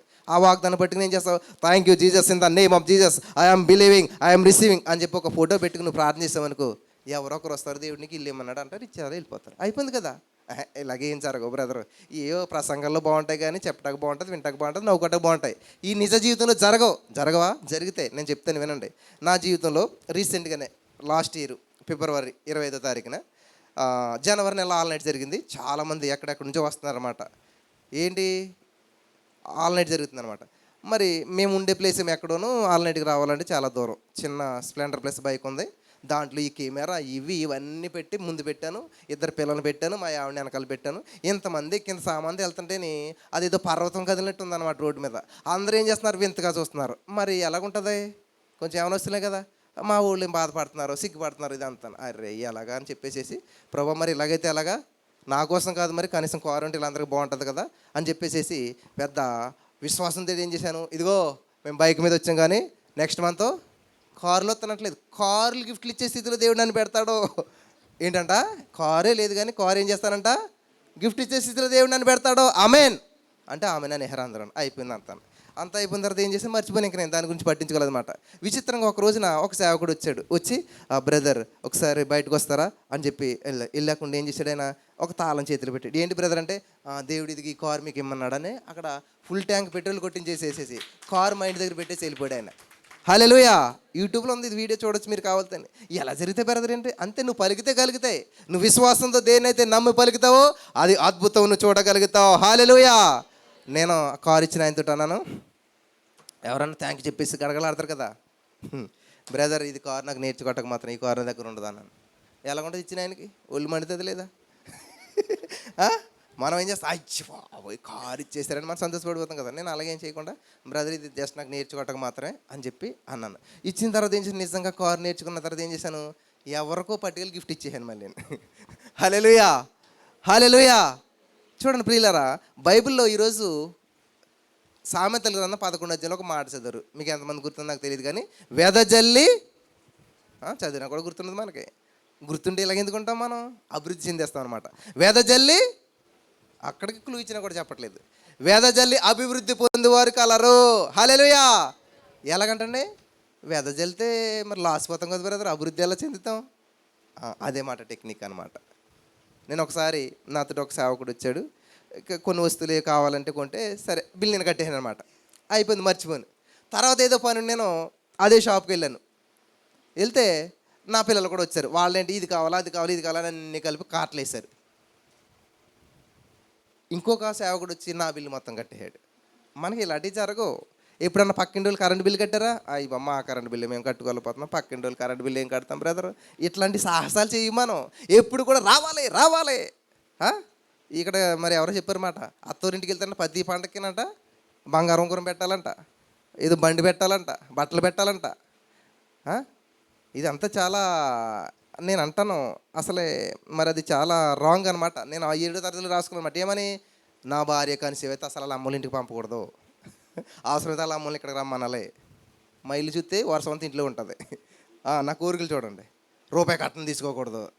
మా ఫ్రెండ్స్ చూసి, రేయ్ మేము ఇచ్చిన బట్టలు వేసుకుని నువ్వు స్కూల్కి వస్తున్నావు, రూపాయి కట్నం తీసుకోవా, కనీసం అలాగా కట్నం అనేది తీసుకుంటే ఇల్లు అన్నా కట్టుకోవచ్చు కదరా. చూసారా, నీ ఆలోచన ఎలాగ ఉండాలి తెలుసా, ఉన్నతంగా ఉండాలి. హల్లెలూయా, హల్లెలూయా. నేను ఆ రోజున నా మనస్ఫూర్తిగా నేను కోరుకున్నాను, ఏదైతే నేను కోరుకున్నానో, ఏదైతే నేను ఆశపడ్డానో అవన్నీ నెరవేర్చాడు నా యేసయ్య. హల్లెలూయా. సింగిల్ రూపాయి కట్నం తీసుకోకుండా కనీసం పెళ్లి బట్టలు సహా నేనే నా భార్య కొనేటువంటి సామర్థ్యం దేవుడు నాకు ఇచ్చాడు. అప్పుడు నాకు ఏం పెద్ద ఉద్యోగం లేదు, చిన్న ఉద్యోగమే, చిన్న స్థితే. అయినా సరే నా యొక్క ఆశల్ని, నా కోరికల్ని దేవుడు అన్ని సర్వసమృద్ధిగా నెరవేర్చాడు. హల్లెలూయా. నేను ఏ విధంగా అయితే అనుకున్నానో అదే విధంగా మరి నా భార్య కనిసమైనప్పుడు వాళ్ళ అమ్మ వాళ్ళని మా ఇంటికి తీసుకొచ్చాను. ఆ ఖర్చు అంతా నేనే పెట్టుకున్నాను. సింగిల్ రూపాయి ఈ రోజు వరకు కూడా నేను అత్తోరింటి నుంచి ఆశించలేదు. అత్తోరికి పెట్టే స్థితిలో పెట్టాడు కానీ అత్తోరి దగ్గర ఆశించే స్థితిలో పెట్టలేదు. అది మగతనం అనిపించుకోదనమాట. కట్నాలు తీసుకునే వాళ్ళు, అత్తగారి దగ్గర అడుక్కునే వాళ్ళు, వీళ్ళంతా మగోళ్ళు కాదనమాట. మగోడు అంటే ఏంటి, పోషించేవాడు, సామర్థ్యం కలిగిన వాడు. హల్లెలూయా. మన దేవుడు ఏం చేశాడు, సామర్థ్యం కలిగిన వాడు, సృష్టించాడు. దీవించాడు, ఆశ్రయించాడు. కాబట్టి నాకు ఫోన్ చేస్తారు చాలామంది, బ్రదర్ చెప్పండి అమ్మ, పిల్లకి పెళ్ళి కుదిరింది, మంచిది, కానీ చెప్పండి, అదే కట్నం కొంచెం ఎక్కువ పడుతున్నారు, ఈ పెళ్ళి అవదలేమా అంటాను నేను. కట్నాలు ఇచ్చి పెళ్ళిళ్ళు నా దగ్గర చెప్పొద్దు, నా చేత అలా ప్రార్థన చేయించొద్దు, ఎందుకంటే నేను కట్నం తీసుకోలేదు, కట్నం ఇచ్చుకునే వాళ్ళకి అలా ప్రార్థన చేయను, ఒకవేళ పొరపాటున ప్రార్థన చేశానంటే పెళ్లి పెడాకులు అయిపోతుంది, మరి చెప్పండి అంటాను. అవి అసలు వద్దని చెప్పేసి అక్కడితో వాళ్ళు ఏం చేస్తారు, సైలెంట్ అయిపోతారు. మీరు కట్నం తీసుకోకుండా వచ్చి చెప్పండి, ప్రేయర్ చేయమండి, చేస్తాను, దేవునికి మహిమ వస్తుంది. అందుకని మీరు కట్నాలు ఇచ్చేసేసి ప్రార్థన చేయమంటే ఇంక నేను చేసి ఇంక ఉపయోగం ఏంటి? ఉపయోగం ఉండదు, ఇలాంటి పెళ్ళిళ్ళు చేసుకోవద్దు, ఇలాంటి దాన్ని నేను ఎంకరేజ్ చేయను అని చెప్పి చాలామంది విషయాల్లో నేను అసలు ముందుకెళ్ళను అనమాట. దేవునికి మహిమ కలుగును గాక. నేను ఏదైతే చేశానో యెహోవా ఉత్తముడని రుచి చూసి తెలుసుకుని, నేను రుచి చూశాను, ఏదైతే టేస్ట్ చూశానో దాన్నే చెప్తాను నేను. ఆమేన్. అడుగుతారు చాలామంది, ఎక్కడ బైబిల్ ట్రైనింగ్? నేను ఎక్కడ బైబిల్ ట్రైనింగ్ అవ్వలేదు, దేవుని దగ్గర అయ్యాను, దేవుడు నడిపించాడు. హల్లెలూయా, హల్లెలూయా. కాబట్టి దేవుడిచ్చేటువంటి జ్ఞానంతో మనం ముందుకెళ్తున్నప్పుడు ఎవరికైనా ఏ విధంగానైనా సరే సమాధానాన్ని మనం చెప్పగలుగుతాం. ఒక ఆయన ఫోన్ చేశాడు నాకు, ఏంద్రా రాసుకుంటే అయిపోతాయా అన్నాడు. రాసుకుంటే అయిపోతాయంటే మరి ఉన్నది కదా బైబిల్లోనూ, నీ దర్శనం బాగా కనపడేలా రాసి పెట్టుకోమని ఉన్నది, ఇల్లు కట్టే ఉండి బ్లూ ప్రింట్ వేస్తాం కదా, మరి రాసుకుంటే అవుతుంది అంటే ఆయన అంటాడు, పక్కింటి ఆవిడంటే నాకు ఇష్టం, మరి రాసుకుంటే వస్తుందా అన్నాడు. మరి ఏం చేయాలి అప్పుడు? దేవుడు చాలా జ్ఞానవంతుడు కదా. వెంటనే అన్న, ఒక్క ఆవిడేంటి 10 మంది వస్తారు, కానీ దేవుడు కాదు దెయ్యం తీసుకొస్తుంది, ఎందుకంటే నువ్వు నాశనం అవ్వాలి కదా, నరకానికి పోవాలి కదా. మరి దేవుడు మంచి చేస్తాడు, మంచి రాసుకుంటే మంచి చేస్తాడు, కానీ నీ హృదయం అసలే నీ పొరుగు అని దేని ఆశించేదని వాక్యం చెప్తుంటే పక్కింటి ఆవిడకుండా రాసుకుంటావా? మరి ఈ ఆలోచించినోడు ఎవడు నీకు? సైతాన్ గాడు. కాబట్టి ఆ పని జరగడానికి కూడా సహాయం ఎవడు చేస్తాడు? సైతాన్. ఒక్క ఆవిడంటే 10 మంది తీసుకొస్తాడు, నువ్వు వెంటనే నరకానికి పోవాలి కాబట్టి. ఆమేన్. ఇంకేం మాట్లాడతాడు? చాలా తెలుగుగా ప్రశ్నిస్తాను అనుకున్నాడు, అంతే మొత్తం అంతా నీరు లాగేసేసరికి ఏమైపోయాడు, ఇంకా గాలి తీసిన బెలూన్లాగా సప్పన కిందకి పడిపోయాడు అనమాట. ఇంకొక ఆయన ఫోన్ చేసి ఏమన్నాడు నాతోటి, నువ్వు జనాలందరినీ డిసీవ్ చేస్తున్నావు అన్నాడు. డిసీవ్ అంటే ఏంటన్నా, నాకు అంత ఇంగ్లీష్ రాదంటే, అదే నువ్వు పాడు చేస్తున్నావు అన్నాడు. ఏం పాడు చేశాను అన్న, చదువుకుంటే ఉద్యోగాలు వస్తాయి కానీ పేపర్ మీద రాసుకుంటూ వస్తాయి అన్నావు అన్నాడు. మరి ఏది నమ్మితే అది జరుగుతుంది, నమ్ముటిని వాళ్ళని నమ్మని సమస్య సాధ్యం అన్నాడు కదా. కాబట్టి నాకు ఇన్ని మార్కులు రావాలి, ఇంత ఉద్యోగాలు రాసి పెట్టుకుని నాకు చేస్తే జరిగింది, నేను నమ్మను, తప్పు అన్నాడు. మరి ఏం చేద్దాం అన్నాడు, డిబేట్ చేద్దాం అన్నాడు. డిబేట్ అంటే ఏంటంటే, అదే నీకు సరిగ్గా వాక్యం తెలియదు, నేను నీకు బోధిస్తాను, నేను ఎడ్యుకేట్ చేస్తాను, నేను ఓడిస్తాను అన్నాడు. మళ్ళీ ఆలోచించండి, ఎందుకు వచ్చింది బాబు సంతాను, మళ్ళీ డిబేట్లు పెట్టుకుని ఇదంతా చేసుకుని ఓడిపోవటాలు ఎంత ఎందుకు, నీకు కావాల్సింది ఓడిపోవటం కదా, నేను ఓడిపోయినాను అన్న, నువ్వు నెగ్గేసావు. నీలాంటి బోధకులు ఉండటం వల్ల జనాలందరూ నీ వైపున వస్తారు, మేము సత్యం చెప్తాం, ఎవరు రారు, 10 మంది కూడా రారు మా దగ్గరికి అన్నాడు. అప్పుడు నేను అన్నాను, సరే అన్న, నీకు కావాల్సింది నేను ఓడిపోవటం, నువ్వు నాకు బోధించేసావు, నన్ను కరెక్ట్ చేసేసావు, నేను సరే అయిపోయాను, కాబట్టి నేను ఓడిపోయాను, నువ్వు నెగ్గేసావు. ఆ 10 మందితో పండగ చేసుకో, అక్కడ నేను ఓడిపోయాను, 1000 మందిలో వాడబడతాను. హల్లెలూయా, హల్లెలూయా. ఓడిపోయిన నన్ను దేవుడు అనేక మందికి ఆశీర్వాదకరంగా చేస్తాడు. అంతే, సైలెంట్ అయిపోయాడు అక్కడితో. ఇంకేం చేస్తాడు? ఆయన కావాల్సింది ఓడిపోవటం. నేను ఒప్పేసుకున్నాను కదా, ఓటమి అంగీకరించేశాను. కాబట్టి అలాగ మీరు ఎప్పుడైతే ఈ యాటిట్యూడ్లోకి వచ్చారో మీ జీవితం అద్భుతంగా బిందాస్గా మారిపోతుంది. నేను ఒప్పుకొని అసలే నన్ను అంటావా అంటే నా పెట్టి పోయాడు చదివి అమ్మగారింటికి వెళ్ళిపోతావు. ఇంకా అంతే, ఇంకా అక్కడ నుంచి ఆవిడ రాదు. మళ్ళీ ఏం చేస్తావు? అనవసరంగా ఇలాగ వచ్చేసాను, ఆయన మళ్ళీ ఫోన్ చేయట్లేదు, నువ్వు వెళ్ళిపోతే ఆయన ఎందుకు ఫోన్ చేస్తాడు? నేను ప్రార్థన చేయాలంటే ఏమని ఆయన ఫోన్ చేశారు, ఆయన ఫోన్ చేయాలి, నేను ప్రార్థన చేయటం మళ్ళీ నువ్వు చేసిందే తప్పు, నోరు మూసుకుని పెట్టి బేడసరి నేను ఎలాగొచ్చావు అలాగే వెళ్ళిపోమంటే నేను వెళ్ళనంటుంది. మరి నేనేం చేస్తాను? ఇంకా నేనేం చేయలేనమ్మా, దేవుడు ఏం చేయలేడు. కాబట్టి నీ సమస్యను నువ్వే పరిష్కరించుకోవాలి. ఆమేన్. అంతే, ఇంకా ప్రార్థనలు ఏముండవు. ఇక్కడ చేయవలసింది నీ పని ఉందని, నీ పని నువ్వు చేస్తే సెట్ అవుతుంది. హల్లెలూయా. ఇలాగా చాలామంది ఏం చేస్తారంటే తొందరపాటులో కొన్ని నిర్ణయాలు తీసేసుకుని వాళ్ళు ఎక్కడికో వెళ్ళిపోయి జీవితాన్ని సర్వనాశనం చేసుకుంటుంటారు. కాబట్టి దేవుని యొక్క వాక్యం ఏం సెలవిస్తుంది ఏంటంటే, ప్రభు కార్య గురించి ఎప్పటికీ ఆసక్తి లేండి. హల్లెలూయా. నీకే సమస్య వచ్చినా తలుపేసుకో, రహస్యమందును చూసి నీ తండ్రికి మొరపెట్టు, నీ సమస్యను 10 మందితో పంచుకోకు, నీ సమస్య పెరుగుతుంది. చాలామంది అనుకుంటారన్నమాట, 10 మంది సేవకుల దగ్గరికి వెళ్తే అద్భుతం జరుగుతుంది. నో 10 మందికి నీ సమస్యను పంచుతూ ఉన్నావు అంటే ఏమైంది? పెరుగుతుంది. అర్థమైందా? పనసపండు కోసి 10 మందికి పంచితే ఏమవుతుంది? ఊరంతా కంపు కొడుతుంది. అది మంచిదైనా కానీ. అలాగే నీ సమస్యను ఏం చేస్తున్నావు? అయ్యగారు నాకు హార్ట్ అటాక్, అయ్యగారు నాకు ఈ సమస్య అని ఏం చేస్తున్నావు? అంబాసిడర్ అయిపోయినాడు, బ్రాండ్ అంబాసిడర్ లాగాను. ఆ సమస్య గురించి ప్రకటించేస్తున్నాడు 10 మందికి. ఎవరు కనబడితే వాళ్ళకి ప్రార్థన, ఎవరు ప్రార్థన చేయరు. ఇంతకని నువ్వేమనుకుంటా వీళ్ళు ప్రార్థన చేస్తానని చెప్పి నీ సమస్య అంతా చెప్పేస్తావు అక్కడ. అమ్మో, ఆవిడ అలాగుంది కానీ పైకి హార్ట్ పోయింది. ఆవిడేం చేస్తుంది? 100 మందికి చెప్తుంది ఆవిడకి. నువ్వు ఇంకా కనీసం నెల రోజులైనా బతుకుతాను డాక్టర్ చెప్తే ఈ విషయం అంతా 10 మందికి హార్ట్ అటాక్ వచ్చి వెళ్ళిపోతారు అన్నమాట. చాలామంది ఇలా జరిగిపోతారు అన్నమాట చాలామంది. కాబట్టి నీ సమస్యను ఏం చేయాలంట? నువ్వే దాచుకోవాలి. హల్లెలూయా. నీ సమస్యకి నువ్వే పరిష్కారం కనుక్కోవాలి. ఎక్కడుంది పరిష్కారం? సమాధానకర్త మన దేవుడు. నీ ప్రతి సమస్యకు మన యేసయ్య దగ్గర సమాధానం ఉన్నది. హల్లెలూయా. యేసయ్య దగ్గర పరిష్కారం ఉన్నది. ఆమేన్. కాబట్టి ఈ సత్యం తెలియక చాలామంది ఏం చేస్తారంటే, ఎంత గొప్ప సేవకుడో తెలుసా, అక్కడికి వెళ్తే అది, ఇక్కడికి వెళ్తే ఇది అని చెప్పేసి పరుగులు పరుగులు పరుగులు పరిగెడతానే ఉంటారు. జీవితాంతం కూడా పరుగులతోనే అలసిపోయి ఆగిపోతారు. ఈ లోపల గుండెగా ఆగిపోతుంది అనమాట. సమస్య మాత్రం పరిష్కరించబడుతుంది. కాబట్టి ఏం చేస్తున్నాడు దేవుడు చెప్పే మాట ఏంటంటే, మీరు నాకు మొరపెట్టండి, నేను నీకు ఉత్తరం ఇస్తాను. ఈ మధ్యవర్తులు అంత ఎందుకు? నీకు నాకు మధ్యలో మధ్యవర్తి ఎందుకు? ఇప్పుడు భార్య భర్తలు వచ్చిన సమస్య ఇద్దరు కూర్చొని మాట్లాడుకుంటే అయిపోయింది. మళ్ళీ పెద్దలు చిన్నలు అంత ఎందుకు? తతంగం అంత ఎందుకు? ఎవరు అవసరం లేదనమాట. ఖచ్చితంగా వాళ్ళిద్దరు కూర్చొని చక్కగా మాట్లాడుకున్నారనుకోండి, దేవుడు ఏం చేయాలంట, తండ్రి కుమార పరిషత్ మీటింగ్ వేసుకుని మన పోలుకు చెప్పిన మన స్వరూపున నరుని చేయాలనుకున్నారు, చేశారు, అయిపోయింది. అంతే, దట్స్ ఇట్. అంతే ఉండాలి. అంతేగాని దీంట్లో మధ్యలో ఎవరిని పెట్టి ఇదిగో మా సమస్య ఇది పరిష్కరించంటే వాళ్ళు ఏం చేస్తారు? కత్తిర్ల మాట అన్నీ కట్ చేసుకుంటూ పోతారు. ఇంకెళ్ళి ఎప్పుడు వీళ్ళకి సెట్ అవ్వదు అని వాళ్ళు డిసైడ్మెంట్ చేస్తారు. దయచేసి మీ జీవితంలో ఏదైనా సమస్య వచ్చినప్పుడు ఎవరికి అవకాశం ఇవ్వద్దు. హల్లెలూయా, హల్లెలూయా, హల్లెలూయా. కాబట్టి నా జీవితంలో అనేకమైనటువంటి పరిస్థితులు గుండా వెళ్తూ ఉన్నప్పుడు, మరి భయంకరమైన పరిస్థితులు వెళ్తూ ఉన్నప్పుడు నేను సమస్యలను సమాధి చేశాను. హైదరాబాద్లో సమస్యల సమాధి కార్యక్రమం. ఎక్కడ వినరు మీరు? మా దగ్గరే వింటారు. ఏంటి తెలుసా కార్యక్రమం పేరు? సమస్యల సమాధి కార్యక్రమము. అంటే ఏం చేయాలంటే, మీ సమస్యలన్నీ ఓ పేపర్ మీద రాసుకురావాలి. అక్కడ సమాధి పెట్టేట్టాను. అందరూ వేసేయండి అన్న వేసేసారు. నేను ప్రార్థన చేస్తాను అనుకున్నాను. అందరూ అగ్గుపోలేసి తగలేసి అనమాట అంటించేశాను. అంతే కదా, సమస్య కోసం మనం ఎందుకు? చాలామంది అదే మా సమస్య కోసం ప్రార్థన ఏంటి? సమస్య బాగుండాలనా? సమస్య ఆరోగ్యంగా ఉండాలనా? మరేంటి? పరిష్కారం కోసం ప్రార్థన చేయాలి, పరిష్కారాన్ని ప్రకటించాలి. హల్లెలూయా, హల్లెలూయా. ఈ సత్యం తెలిసిన రోజు నీ జీవితం ఎంత మారిపోతుంది, అసలు నీ ఆలోచన ఎంత మారిపోతుంది. కాబట్టి సమస్యలు అందులో పెట్టారు. ఇంక మీకు సమస్య లేదు, బిందాస్కి వెళ్ళి బతకండి అంటే నిజంగా మర్చిపోయారు సమస్యని. హ్యాపీగా ఉన్నారా? సమస్య ఎలా పోయింది, ఎటు పోయిందో కూడా తెలియదు అనమాట. అనేక మంది సమస్యలు పరిష్కరించబడిపోయాయి. నేను చేసింది ఏమీ లేదు ఇంతకీ అక్కడ. హల్లెలూయా, హల్లెలూయా. కాబట్టి ఈ రోజున మనిషికి సత్యం తెలియకపోవటం వల్ల, సత్యాన్ని అనుసరించకపోవటం వల్ల, సత్యంలో నడకపోవటం వల్ల, సత్యం అంటే ఎవరు మళ్ళీని? యేసు ప్రభువే. యేసు నేనే మార్గం సత్యం అన్నాడు. ఆ సత్యంలోకి నడిచినటువంటి వారి జీవితాలు చాలా అద్భుతంగా ఉంటాయి. కాబట్టి నీ రోజులో మొట్టమొదటి గంట దేవునితో గడపాలి. ఆమెన్. లేచిన వెంటనే మొట్టమొదటి సమయాన్ని దేవునితో గడపాలి. లేచిన వెంటనే నీ జీవితంలో మొట్టమొదటి గడి దేవునితో గడపాలి. అదే ఎర్లీ. ఆమెన్. ఏమనుందండి ఇక్కడ? చూడండి, చాలా అద్భుతంగా ఉంది. నన్ను జాగ్రత్తగా వెతుకువారు నన్ను కనుగొందురు. ఆమెన్. ఎలా వెతకాలంటే, జాగ్రత్తగా. నీ దేవుడని యెహోవా మందిరకు పోయినప్పుడు నీ ప్రవర్తన అంతటి యందు జాగ్రత్తగా చూసుకొనుము. హల్లెలూయా, హల్లెలూయా. కాబట్టి ఈ రోజున నా ప్రియమైనటువంటి సహోదరి స్నేహితులారా, తన పనిలో నిపుణత గలవారిని చూస్తారా? అల్పులు ఎదుటి కాదు, వాళ్ళు రాజులు ఎదుటి నిలబడతారంట. ఆమేన్. నీకు టాలెంట్ ఉందా లేదా, ఇదేం నీకు అనవసరం ఇదంతా కూడా. నేను మరి నా తొలి దినాల్లో కూడా అసలు యూటర్న్ అంటే ఏంటి తెలియదు నాకు. హైదరాబాద్ వచ్చాక ఆ రైల్వే స్టేషన్లో దిగితే ఫ్రంట్కి వచ్చి రైట్ తీసుకుని లెఫ్ట్ తీసుకుని యూటర్న్ అన్నాడు. ఈ లెఫ్ట్ రైట్లు యూటర్న్ నాకు అసలు ఏం తెలియదు. అప్పుడు ఊర్లో పుట్టి పెరిగాం కదా. తర్వాత మా ఫ్రెండ్ ఏం చేశాడు, హైదరాబాద్ రావడానికి ఫోన్ చేసి, సరే నువ్వు మెయిల్ ఐడి పంపించు, నీకు ఐఆర్సిటీలో టికెట్ పంపిస్తాను అన్నాడు. అప్పుడు కొద్ది మనకేంటి, మెయిల్ ఐడి అంటే పోస్ట్ డబ్బా లాగా ఉంటుందని చెప్పి ఊరంతా 3 రోజులు తిరిగి అనమాట. ఎక్కడ మనకు మెయిల్ ఐడి అనే డబ్బా కనపడలేదు. అప్పుడు 3 రోజుల తర్వాత మా ఫ్రెండ్కి ఫోన్ చేసి, నాకు ఎక్కడ కనపడలేదండి. ఎక్కడ కనపడతాం ఏంటంటాడు ఆయన.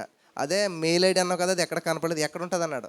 అదే ఏదైనా డబ్బాలాగా ఉంటుంది సామది, మెయిల్ ఐడి అనేటువంటిది ఇలా క్రియేట్ చేసుకోవాలి, ఇలా ఉంటుంది అనుకో, నాకు తెలియదులే అంటే, నువ్వు జనరల్ ఎక్కువ వచ్చేసి అదే బెటర్ నీకు అన్నమాట. అప్పుడు ఏం చేశాను, నైట్ ఎక్కితే జనరల్ పొద్దున్న దాకా ఓ సర్టిని ఇలాగ ఉన్నానమాట. 12 గంటలు మా ఊరు నుంచి ఇక్కడికి హైదరాబాద్ రావడానికి అలాగ వచ్చానమాట. అటువంటి నన్ను మెయిల్ ఐడెంటిటీ తెలియనటువంటి వాడు ఎవరు యూట్యూబ్ చేసినా ఓపెన్ చేసినా ఎవరు మెసేజ్లు వెళ్తున్నాయంట, సాక్ష్యాలు వస్తాయన్నమాట. బ్రదర్ చాలా డిప్రెషన్లో రైల్వే ట్రాక్ ఎక్కి చచ్చిపోతానికి ఎందుకు ఫోన్ ఓపెన్ చేశాను, మీ మెసేజ్ వచ్చింది. ఆమెన్. ఆ మెసేజ్ విన్నాక నేను జీవితం బాగుపడింది. ఆమెన్. హల్లెలూయా.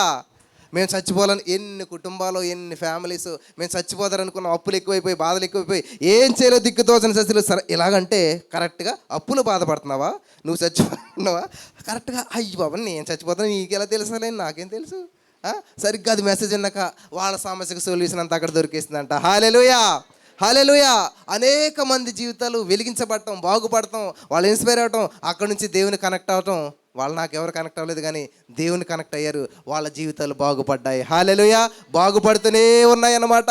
కాబట్టి ఈ రోజున ఈ మాటలు వింటున్న ప్రియమైనటువంటి సహోదరి స్నేహితులారా, దేవుని యొక్క ఉద్దేశం నువ్వు బాగుండాలి, నువ్వు ఆరోగ్యంగా ఉండాలి, నువ్వు ఆశీర్వాదానికి వారసురాలుగా ఉండాలి, నువ్వు అబ్రహాము సంతానం. హల్లెలూయా, హల్లెలూయా.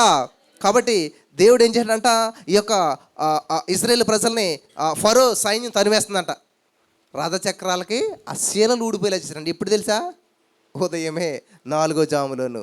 కాబట్టి నీ శత్రువు నిన్ను తరుగుతున్నట్లయితే, నీ సమస్య నిన్ను తరుగుతున్నట్లయితే, ఆ సమస్యల కాళ్ళు విరగొట్టే సమయం ఏంటి తెలుసా? ఉదయమే. నువ్వేమో శత్రువుగాడు వచ్చి నాశనం చేస్తాను, నువ్వు హాయిగా పడుకున్నావు అనుకోండి. ఇప్పుడు దొంగడు వచ్చి మీ ఇంట్లో దొంగతనం చేస్తాను, నువ్వు హాయిగా గుర్ర పెట్టి పడుకున్నావు అనుకోండి, ఏమవుతుంది? వాడు పని ఈజీ అయిపోతుంది. అందుకని ఈరోజున అనేక మంది జీవితాలు సమస్యలు ఇరుక్కుపడ్డ కారణం ఏంటి తెలుసా? ప్రార్థించవలసిన టైంలో పడుకుంటున్నారు. ఏంటంటే తినవలసిన టైం ఇది తినండి అంటారు కదా. తింటాక మాత్రం టైం ఖచ్చితంగా కేటాయించారనమాట. అస్సలు తినకపోతే గడగడగడ ఈ చేతులు ఇలా ఉనికిపోతుంటాయి అనమాట. ప్రార్థన చేయకపోతే అసలు ఏమనిపించదు మనకు. అసలు చూడండి, సులభ కాంప్లెక్స్ అని ఉంటుంది, అక్కడ కుర్చేసి కూర్చుంటాడు ఒకడు. నువ్వు ఎల్లగెల్లగా ఏదో తప్పనిసరి పరిస్థితులు వెళ్తే ఎంత గుడ్డ ముక్కు కట్టుకుని చాలా కష్టం మీద వెళ్ళొస్తావు. ఆడు మాత్రం రోజంతా 24 hours కూర్చుంటాడు. ఆడు కంపు కొట్టదు, ఏం కొట్టదు. ఎందుకని అంటారు? అలవాటు అయిపోయింది, అక్కడే ఉంటాడు కదా. అలాగే చాలామందికి సమస్య అలవాటు అయిపోయింది, పాపం అలవాటు అయిపోయింది. అది పాపం అనిపించదు, అది నొప్పి అనిపించదు అనమాట. చూడండి, డ్రైనేజ్ క్లీన్ చేసి వాళ్ళు చూడండి, అది ఓపెన్ చేస్తే ఆ కంపు తట్టుకోలేక నువ్వు దూరంగా పరిగెట్టిన వెళ్ళిపోతావు. కానీ అది తీసుకోవడం మాత్రం ఏం చేస్తాడు? హ్యాపీగా తీసుకుంటుంటారు, నెమ్మదిగా తీసుకుంటుంటారు. ఎందుకని? వాళ్ళకి అది స్మెల్ అనిపించదు, ఇబ్బంది అనిపించదు. ఎందుకంటే అలవాటు అయిపోయింది కాబట్టి. వింటున్నారా? ఏమా అర్థమవుతుందా? అలాగే ఈ రోజున నీకు తప్పు చేస్తున్నా, పాపం చేస్తున్నా, ఇబ్బంది పెడుతున్నా, ఏది నీకు ఇబ్బంది అనిపించలేదంటే కారణం ఏంటి తెలుసా? అలవాటుగా మారిపోయింది, ముద్దు బారిపోయింది. దయచేసి సెన్సిబుల్గా ఉండాలని చెప్పి ప్రభు పేరు నేను మనం చేస్తూ ఉన్నాను. హల్లెలూయా, హల్లెలూయా. కాబట్టి ఎప్పటికీ నీ ప్రభు కార్యాభివృద్ధి యందు ఆసక్తులై ఉండాలి. కాబట్టి ప్రతిరోజు ఏం చేయాలంట? ఈ రోజు కొరకు ఒప్పుకోలేరన్నమాట. ఈరోజు నేను అప్పు చేయను, ఈరోజు నేను అప్పు ఇవ్వను, ఈరోజు నేను నష్టపోను, ఈరోజు నేను ఒక మెడిసిన్ కొను, ఈరోజు నేను ఒక్క రూపాయి కూడా నష్టపోను, ఈరోజు నేను ఏ యాక్సిడెంట్లకు గురవను. ఇట్లాగ ఏం చేయాలంట? ప్రతిరోజు 118 కీర్తన 24 వచనం ప్రకారం నూతనమైన రోజుని దేవుడు నీ అకౌంట్లో వేస్తున్నాడు. ఆ రోజు నువ్వేం చేయాలి? నిర్మించుకోవాలి, ప్రతిష్ఠించుకోవాలి. నీకంటే ముందు లేచి సాయితానుగాడు వాడు నిద్రపోడు. వాడు ఏం చేస్తాడు? సమయం తక్కువ ఉంది కాబట్టి వాడు ప్రణాళికలు వేస్తూ ఉంటాడు. నీ నాశనానికి, నీ యొక్క అపజయానికి అనేక ప్రణాళికలు వేస్తాడు. నువ్వేం చేయాలి? లేచి in the name of Jesus, యేసుక్రీస్తు నామములో సాతానుగాడు రాసుకున్న, గీసుకున్న, వేసుకున్న ప్రతి ప్రణాళికను సర్వనాశనం అయిపోయిన కాక అని ప్రకటించాలి. వాటిని నాశనం చేయాలి, వాటిని కూల్చాలి. హల్లెలూయా, హల్లెలూయా. మీరు అలా ప్రకటించిన రోజున ఏమవుతుందో తెలుసా? అద్భుతాలు మీరు చూస్తారు. హల్లెలూయా. లాస్ట్ ఇయర్ నా పిల్లల్ని మంచి స్కూల్లో జాయిన్ చేయాలి, ఎక్కడికి వెళ్ళినా పూజలు అన్నీ చేస్తున్నారు, క్రిస్టియన్ స్కూల్లో వేయాలని వెళ్తే వాళ్ళు అంటారు సీట్ లేదన్నారు. సీట్ లేదంటాక నువ్వెవడం అన్నాను నేను. అసలు వాళ్ళ స్కూల్లో సీట్ ఆడలేవాలి కదా. నేను ప్రకటిస్తానని చెప్పి స్కూల్ బయటకు వచ్చేసేసి ఇలాంటి బ్రదర్స్ ఉంటే చేతులు పెట్టి in the name of Jesus I'm believing, I'm receiving, seat ఇచ్చినందుకు వందనాలు అని చెప్పి వెళ్ళానమాట. వెళ్ళి అడిగాను అనమాట. లేదు పోవన్నారు బయటికి. మళ్ళీ బయటకు వచ్చాను. బయటకు వస్తే చూడండి దేవుడి ఫేవర్ ఎలాగ ఉంటుందో. ఎవరైతే లేదన్నారో 5 నిమిషాలు పోయాక పిలిచి సీట్ ఇచ్చారు వాళ్ళు. హల్లెలూయా, హల్లెలూయా. ఏంటంట? పరలోక రాజ్యము బలాత్కారుల చేత. ఇది అందరూ తప్పుడు వచనం అనుకుంటారు కదా. బలాత్కారులు పట్టుకుపోతే మరి నీతికున్నవాడు పని ఏంటి కదా? అర్థమైందా? పరలోక రాజ్యం అంటే బలాత్కారుల చేత పట్టబడుతుందంట. అంటే ఏంటి? బాలమైనడు పట్టుకుని వెళ్ళిపోతున్నాడు అనుకోండి, మరి నీతిమంతుడు నీ జాతికున్నాడు పని ఏంటి? అలాగ అర్థమైంది మీకు? అది అలాగ అర్థమైంది కదా. నేను అలాగ అర్థం చేసుకున్నాను. ఇదేంటి బలాత్కారులు పట్టుకుపోతే పరలోక రాజ్యం అంటే మరి నీతిగా ఉన్నాడు, నిజాయితీగా ఉన్నాడు, మంచి పనులు చేసినాడు, వీడి పని ఏంటి? వీడికి పరలోక రాజ్యం ఉండదా అనుకునేవాడు నేను. తర్వాత దానికి అర్థమైంది ఏంటంటే బలాత్కారులు అంటే ఎవరు? బలమైన విశ్వాసం కలిగినటువంటి వారు. హల్లెలూయా. బలమైనటువంటి విశ్వాసం కలిగిన వారు స్వతంత్రించుకుంటారంట పరలోక రాజ్యాన్ని. ఏ అద్భుతానైనా సరే, ఏ కార్యమైనా సరే వాళ్ళ పట్టుకుంటారంట, వాళ్ళ చేత పట్టబడుతుందంట. ఆమేన్, ఆమేన్. కాబట్టి ఈ రోజున దేవుని యందు నీకు విశ్వాసం లేకపోతే అసలు దేవుడికి ఇష్టడుగా ఉండలేవంట. యేసుక్రీస్తు ప్రభువారు మరి ఆ యొక్క బోట్లో ఉన్నప్పుడు తుఫాను వచ్చిందంట. ఆ శిష్యులు కూడా ఉన్నారంట. యేసు ప్రభువు ఏమో మంచిగా నిద్రపోతున్నాడంట. నేను ఇది ఒక మెసేజ్ చెప్పాను, గందరగోళంలో గాఢ నిద్ర. నా మెసేజ్ టైటిల్ ఉంటుంది, మీరు వెళ్ళి చూడొచ్చు అనమాట. గందరగోళంలో గాఢ నిద్ర ఏంటి? అంత గందరగోళం నడిచింది యేసు ప్రభువు నిద్రపోయాడంట. ఎలాగంట? మామూలుగా కాదు, లేపినా కూడా లేకట్లేదంట. అంత గాఢ నిద్రలో ఉన్నాడనమాట. నీకు సమస్య వచ్చినా, ప్రపంచం తల్లకిందులైనా నువ్వు గాఢ నిద్రలో ఉండాలి అంటే అంత పీస్ఫుల్గా ఉండాలి. ఆమేన్, హల్లెలూయా. ఈ సమస్య వచ్చినప్పుడు శిష్యులంట అందులో ఉన్న ధాన్యం బస్తాలు, ఆ యొక్క గోధుమలు అన్నీ పడేస్తున్నారు. ఎందుకు బోటు తేలిక అయిపోతే మునిగిపోదని చెప్పేసి అన్నీ పడేసి ఆఖరినంట. క్షవరం అయితే కానీ వివరం రాదు చాలామందికి. అన్ని ప్రయత్నాలు అయిపోయాక ఆఖరి ప్రయత్నంగా దేవుడు అనుకుంటారు చాలామంది. అదే ప్రథమ ప్రయత్నంగా దేవుడు పెట్టుకుంటే ఎంత మిగులుతుంది నీకు, ఎంత బాగుపడతావు. అదేదో నీ బాల్య దినములు ఏందే, అస్సలు బాల్య దినాలంటే ఎప్పుడు మన టీనేజ్లో దేవుని దగ్గరికి వస్తామా, అస్సలు రాము. 17 సంవత్సరాలు బాప్తిజం తీసుకుంటారంటే మన ఉద్యోగం రాదు నీకు, బాప్తిజం తీసుకోవద్దు అన్నాడు. ఎంత ప్రయత్నించినా వాయిదాలు వేస్తూ వస్తున్నారు. ఇంకేదైతే అయింది ఇంట్లో ఉన్నతారు లేదా వెళ్ళిపోమంటారని చెప్పేసి నైట్ 11 గంటలకు ఇప్పుడు నాకు బాప్తిజం ఇవ్వాల్సిందని చెప్పి నైట్ 11:30కి వెళ్ళి నేను బాప్తిజం తీసేసుకున్నాను. హల్లెలూయా, హల్లెలూయా. అయితే ఇక్కడ మీరు గమనించవలసినటువంటి విషయం ఏంటంటే ప్రియులరా, దేవుని సన్నిధిలో మనం ఎంత ముందుకు వస్తామో అంత అద్భుతాలను మనం స్వతంత్రించుకోగలుగుతాము. ఆమేన్, హల్లెలూయా, హల్లెలూయా. కాబట్టి మన జీవితంలో ప్రతిదీ ఆల్రెడీ నిర్ణయించేశాడు దేవుడు. ఆల్రెడీ స్కెచ్ గీసేసాడు, ప్రణాళిక వేసేసాడు.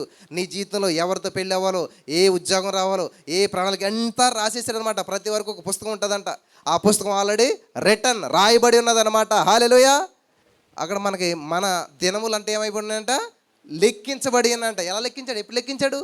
నువ్వు పుట్టకముందే, నీ భూలోక రాజ్యానికి రాకముందే అన్నీ కూడా దేవుడు ఆల్రెడీ చేసేసాడు. మరి మనకు ఎందుకు చూడలేకపోతున్నామంటే మన మనోనేత్రాలు గుడ్డిదనం కలుగజేయటం వల్ల, మన మనోనేత్రాలు మూయబట్టడం వల్ల. మరి అందుకు నేను చేయాలి, ఎఫెసీ 1:17 ఉన్న ప్రార్థన ప్రతిరోజు చేయాలన్నమాట. అక్కడ ఏమనుంటుంది, అపోస్తలుడైన పౌలు గారు ఏమంటాడు, మా మనోనేత్రాలు వెలిగించమని చెప్పి ప్రార్థన చేస్తారనమాట. ఎప్పుడైతే మన మనోనేత్రాలు వెలిగించబడ్డాయో అద్భుతమైన ఫలితాలు మనం చూడగలుగుతాం. హల్లెలూయా, హల్లెలూయా, హల్లెలూయా. దేవునికి మహిమ కలుగును గాక. అందరూ ఒకసారి లేచి నిలబడి దేవుని నామాన్ని మహిమపడదాం. ఒక 1 minute అయిపోయింది, చివరి సమయానికి మనం వచ్చినాం. Hallelujah, hallelujah, hallelujah, hallelujah, hallelujah. Holy spirit of God, thank you Jesus, thank you Lord, thank you Jesus, thank you Lord. Hallelujah, hallelujah, hallelujah, hallelujah. ఇది చివరి సమయం ప్రియులరా. మరి ఆ కార్యారంభం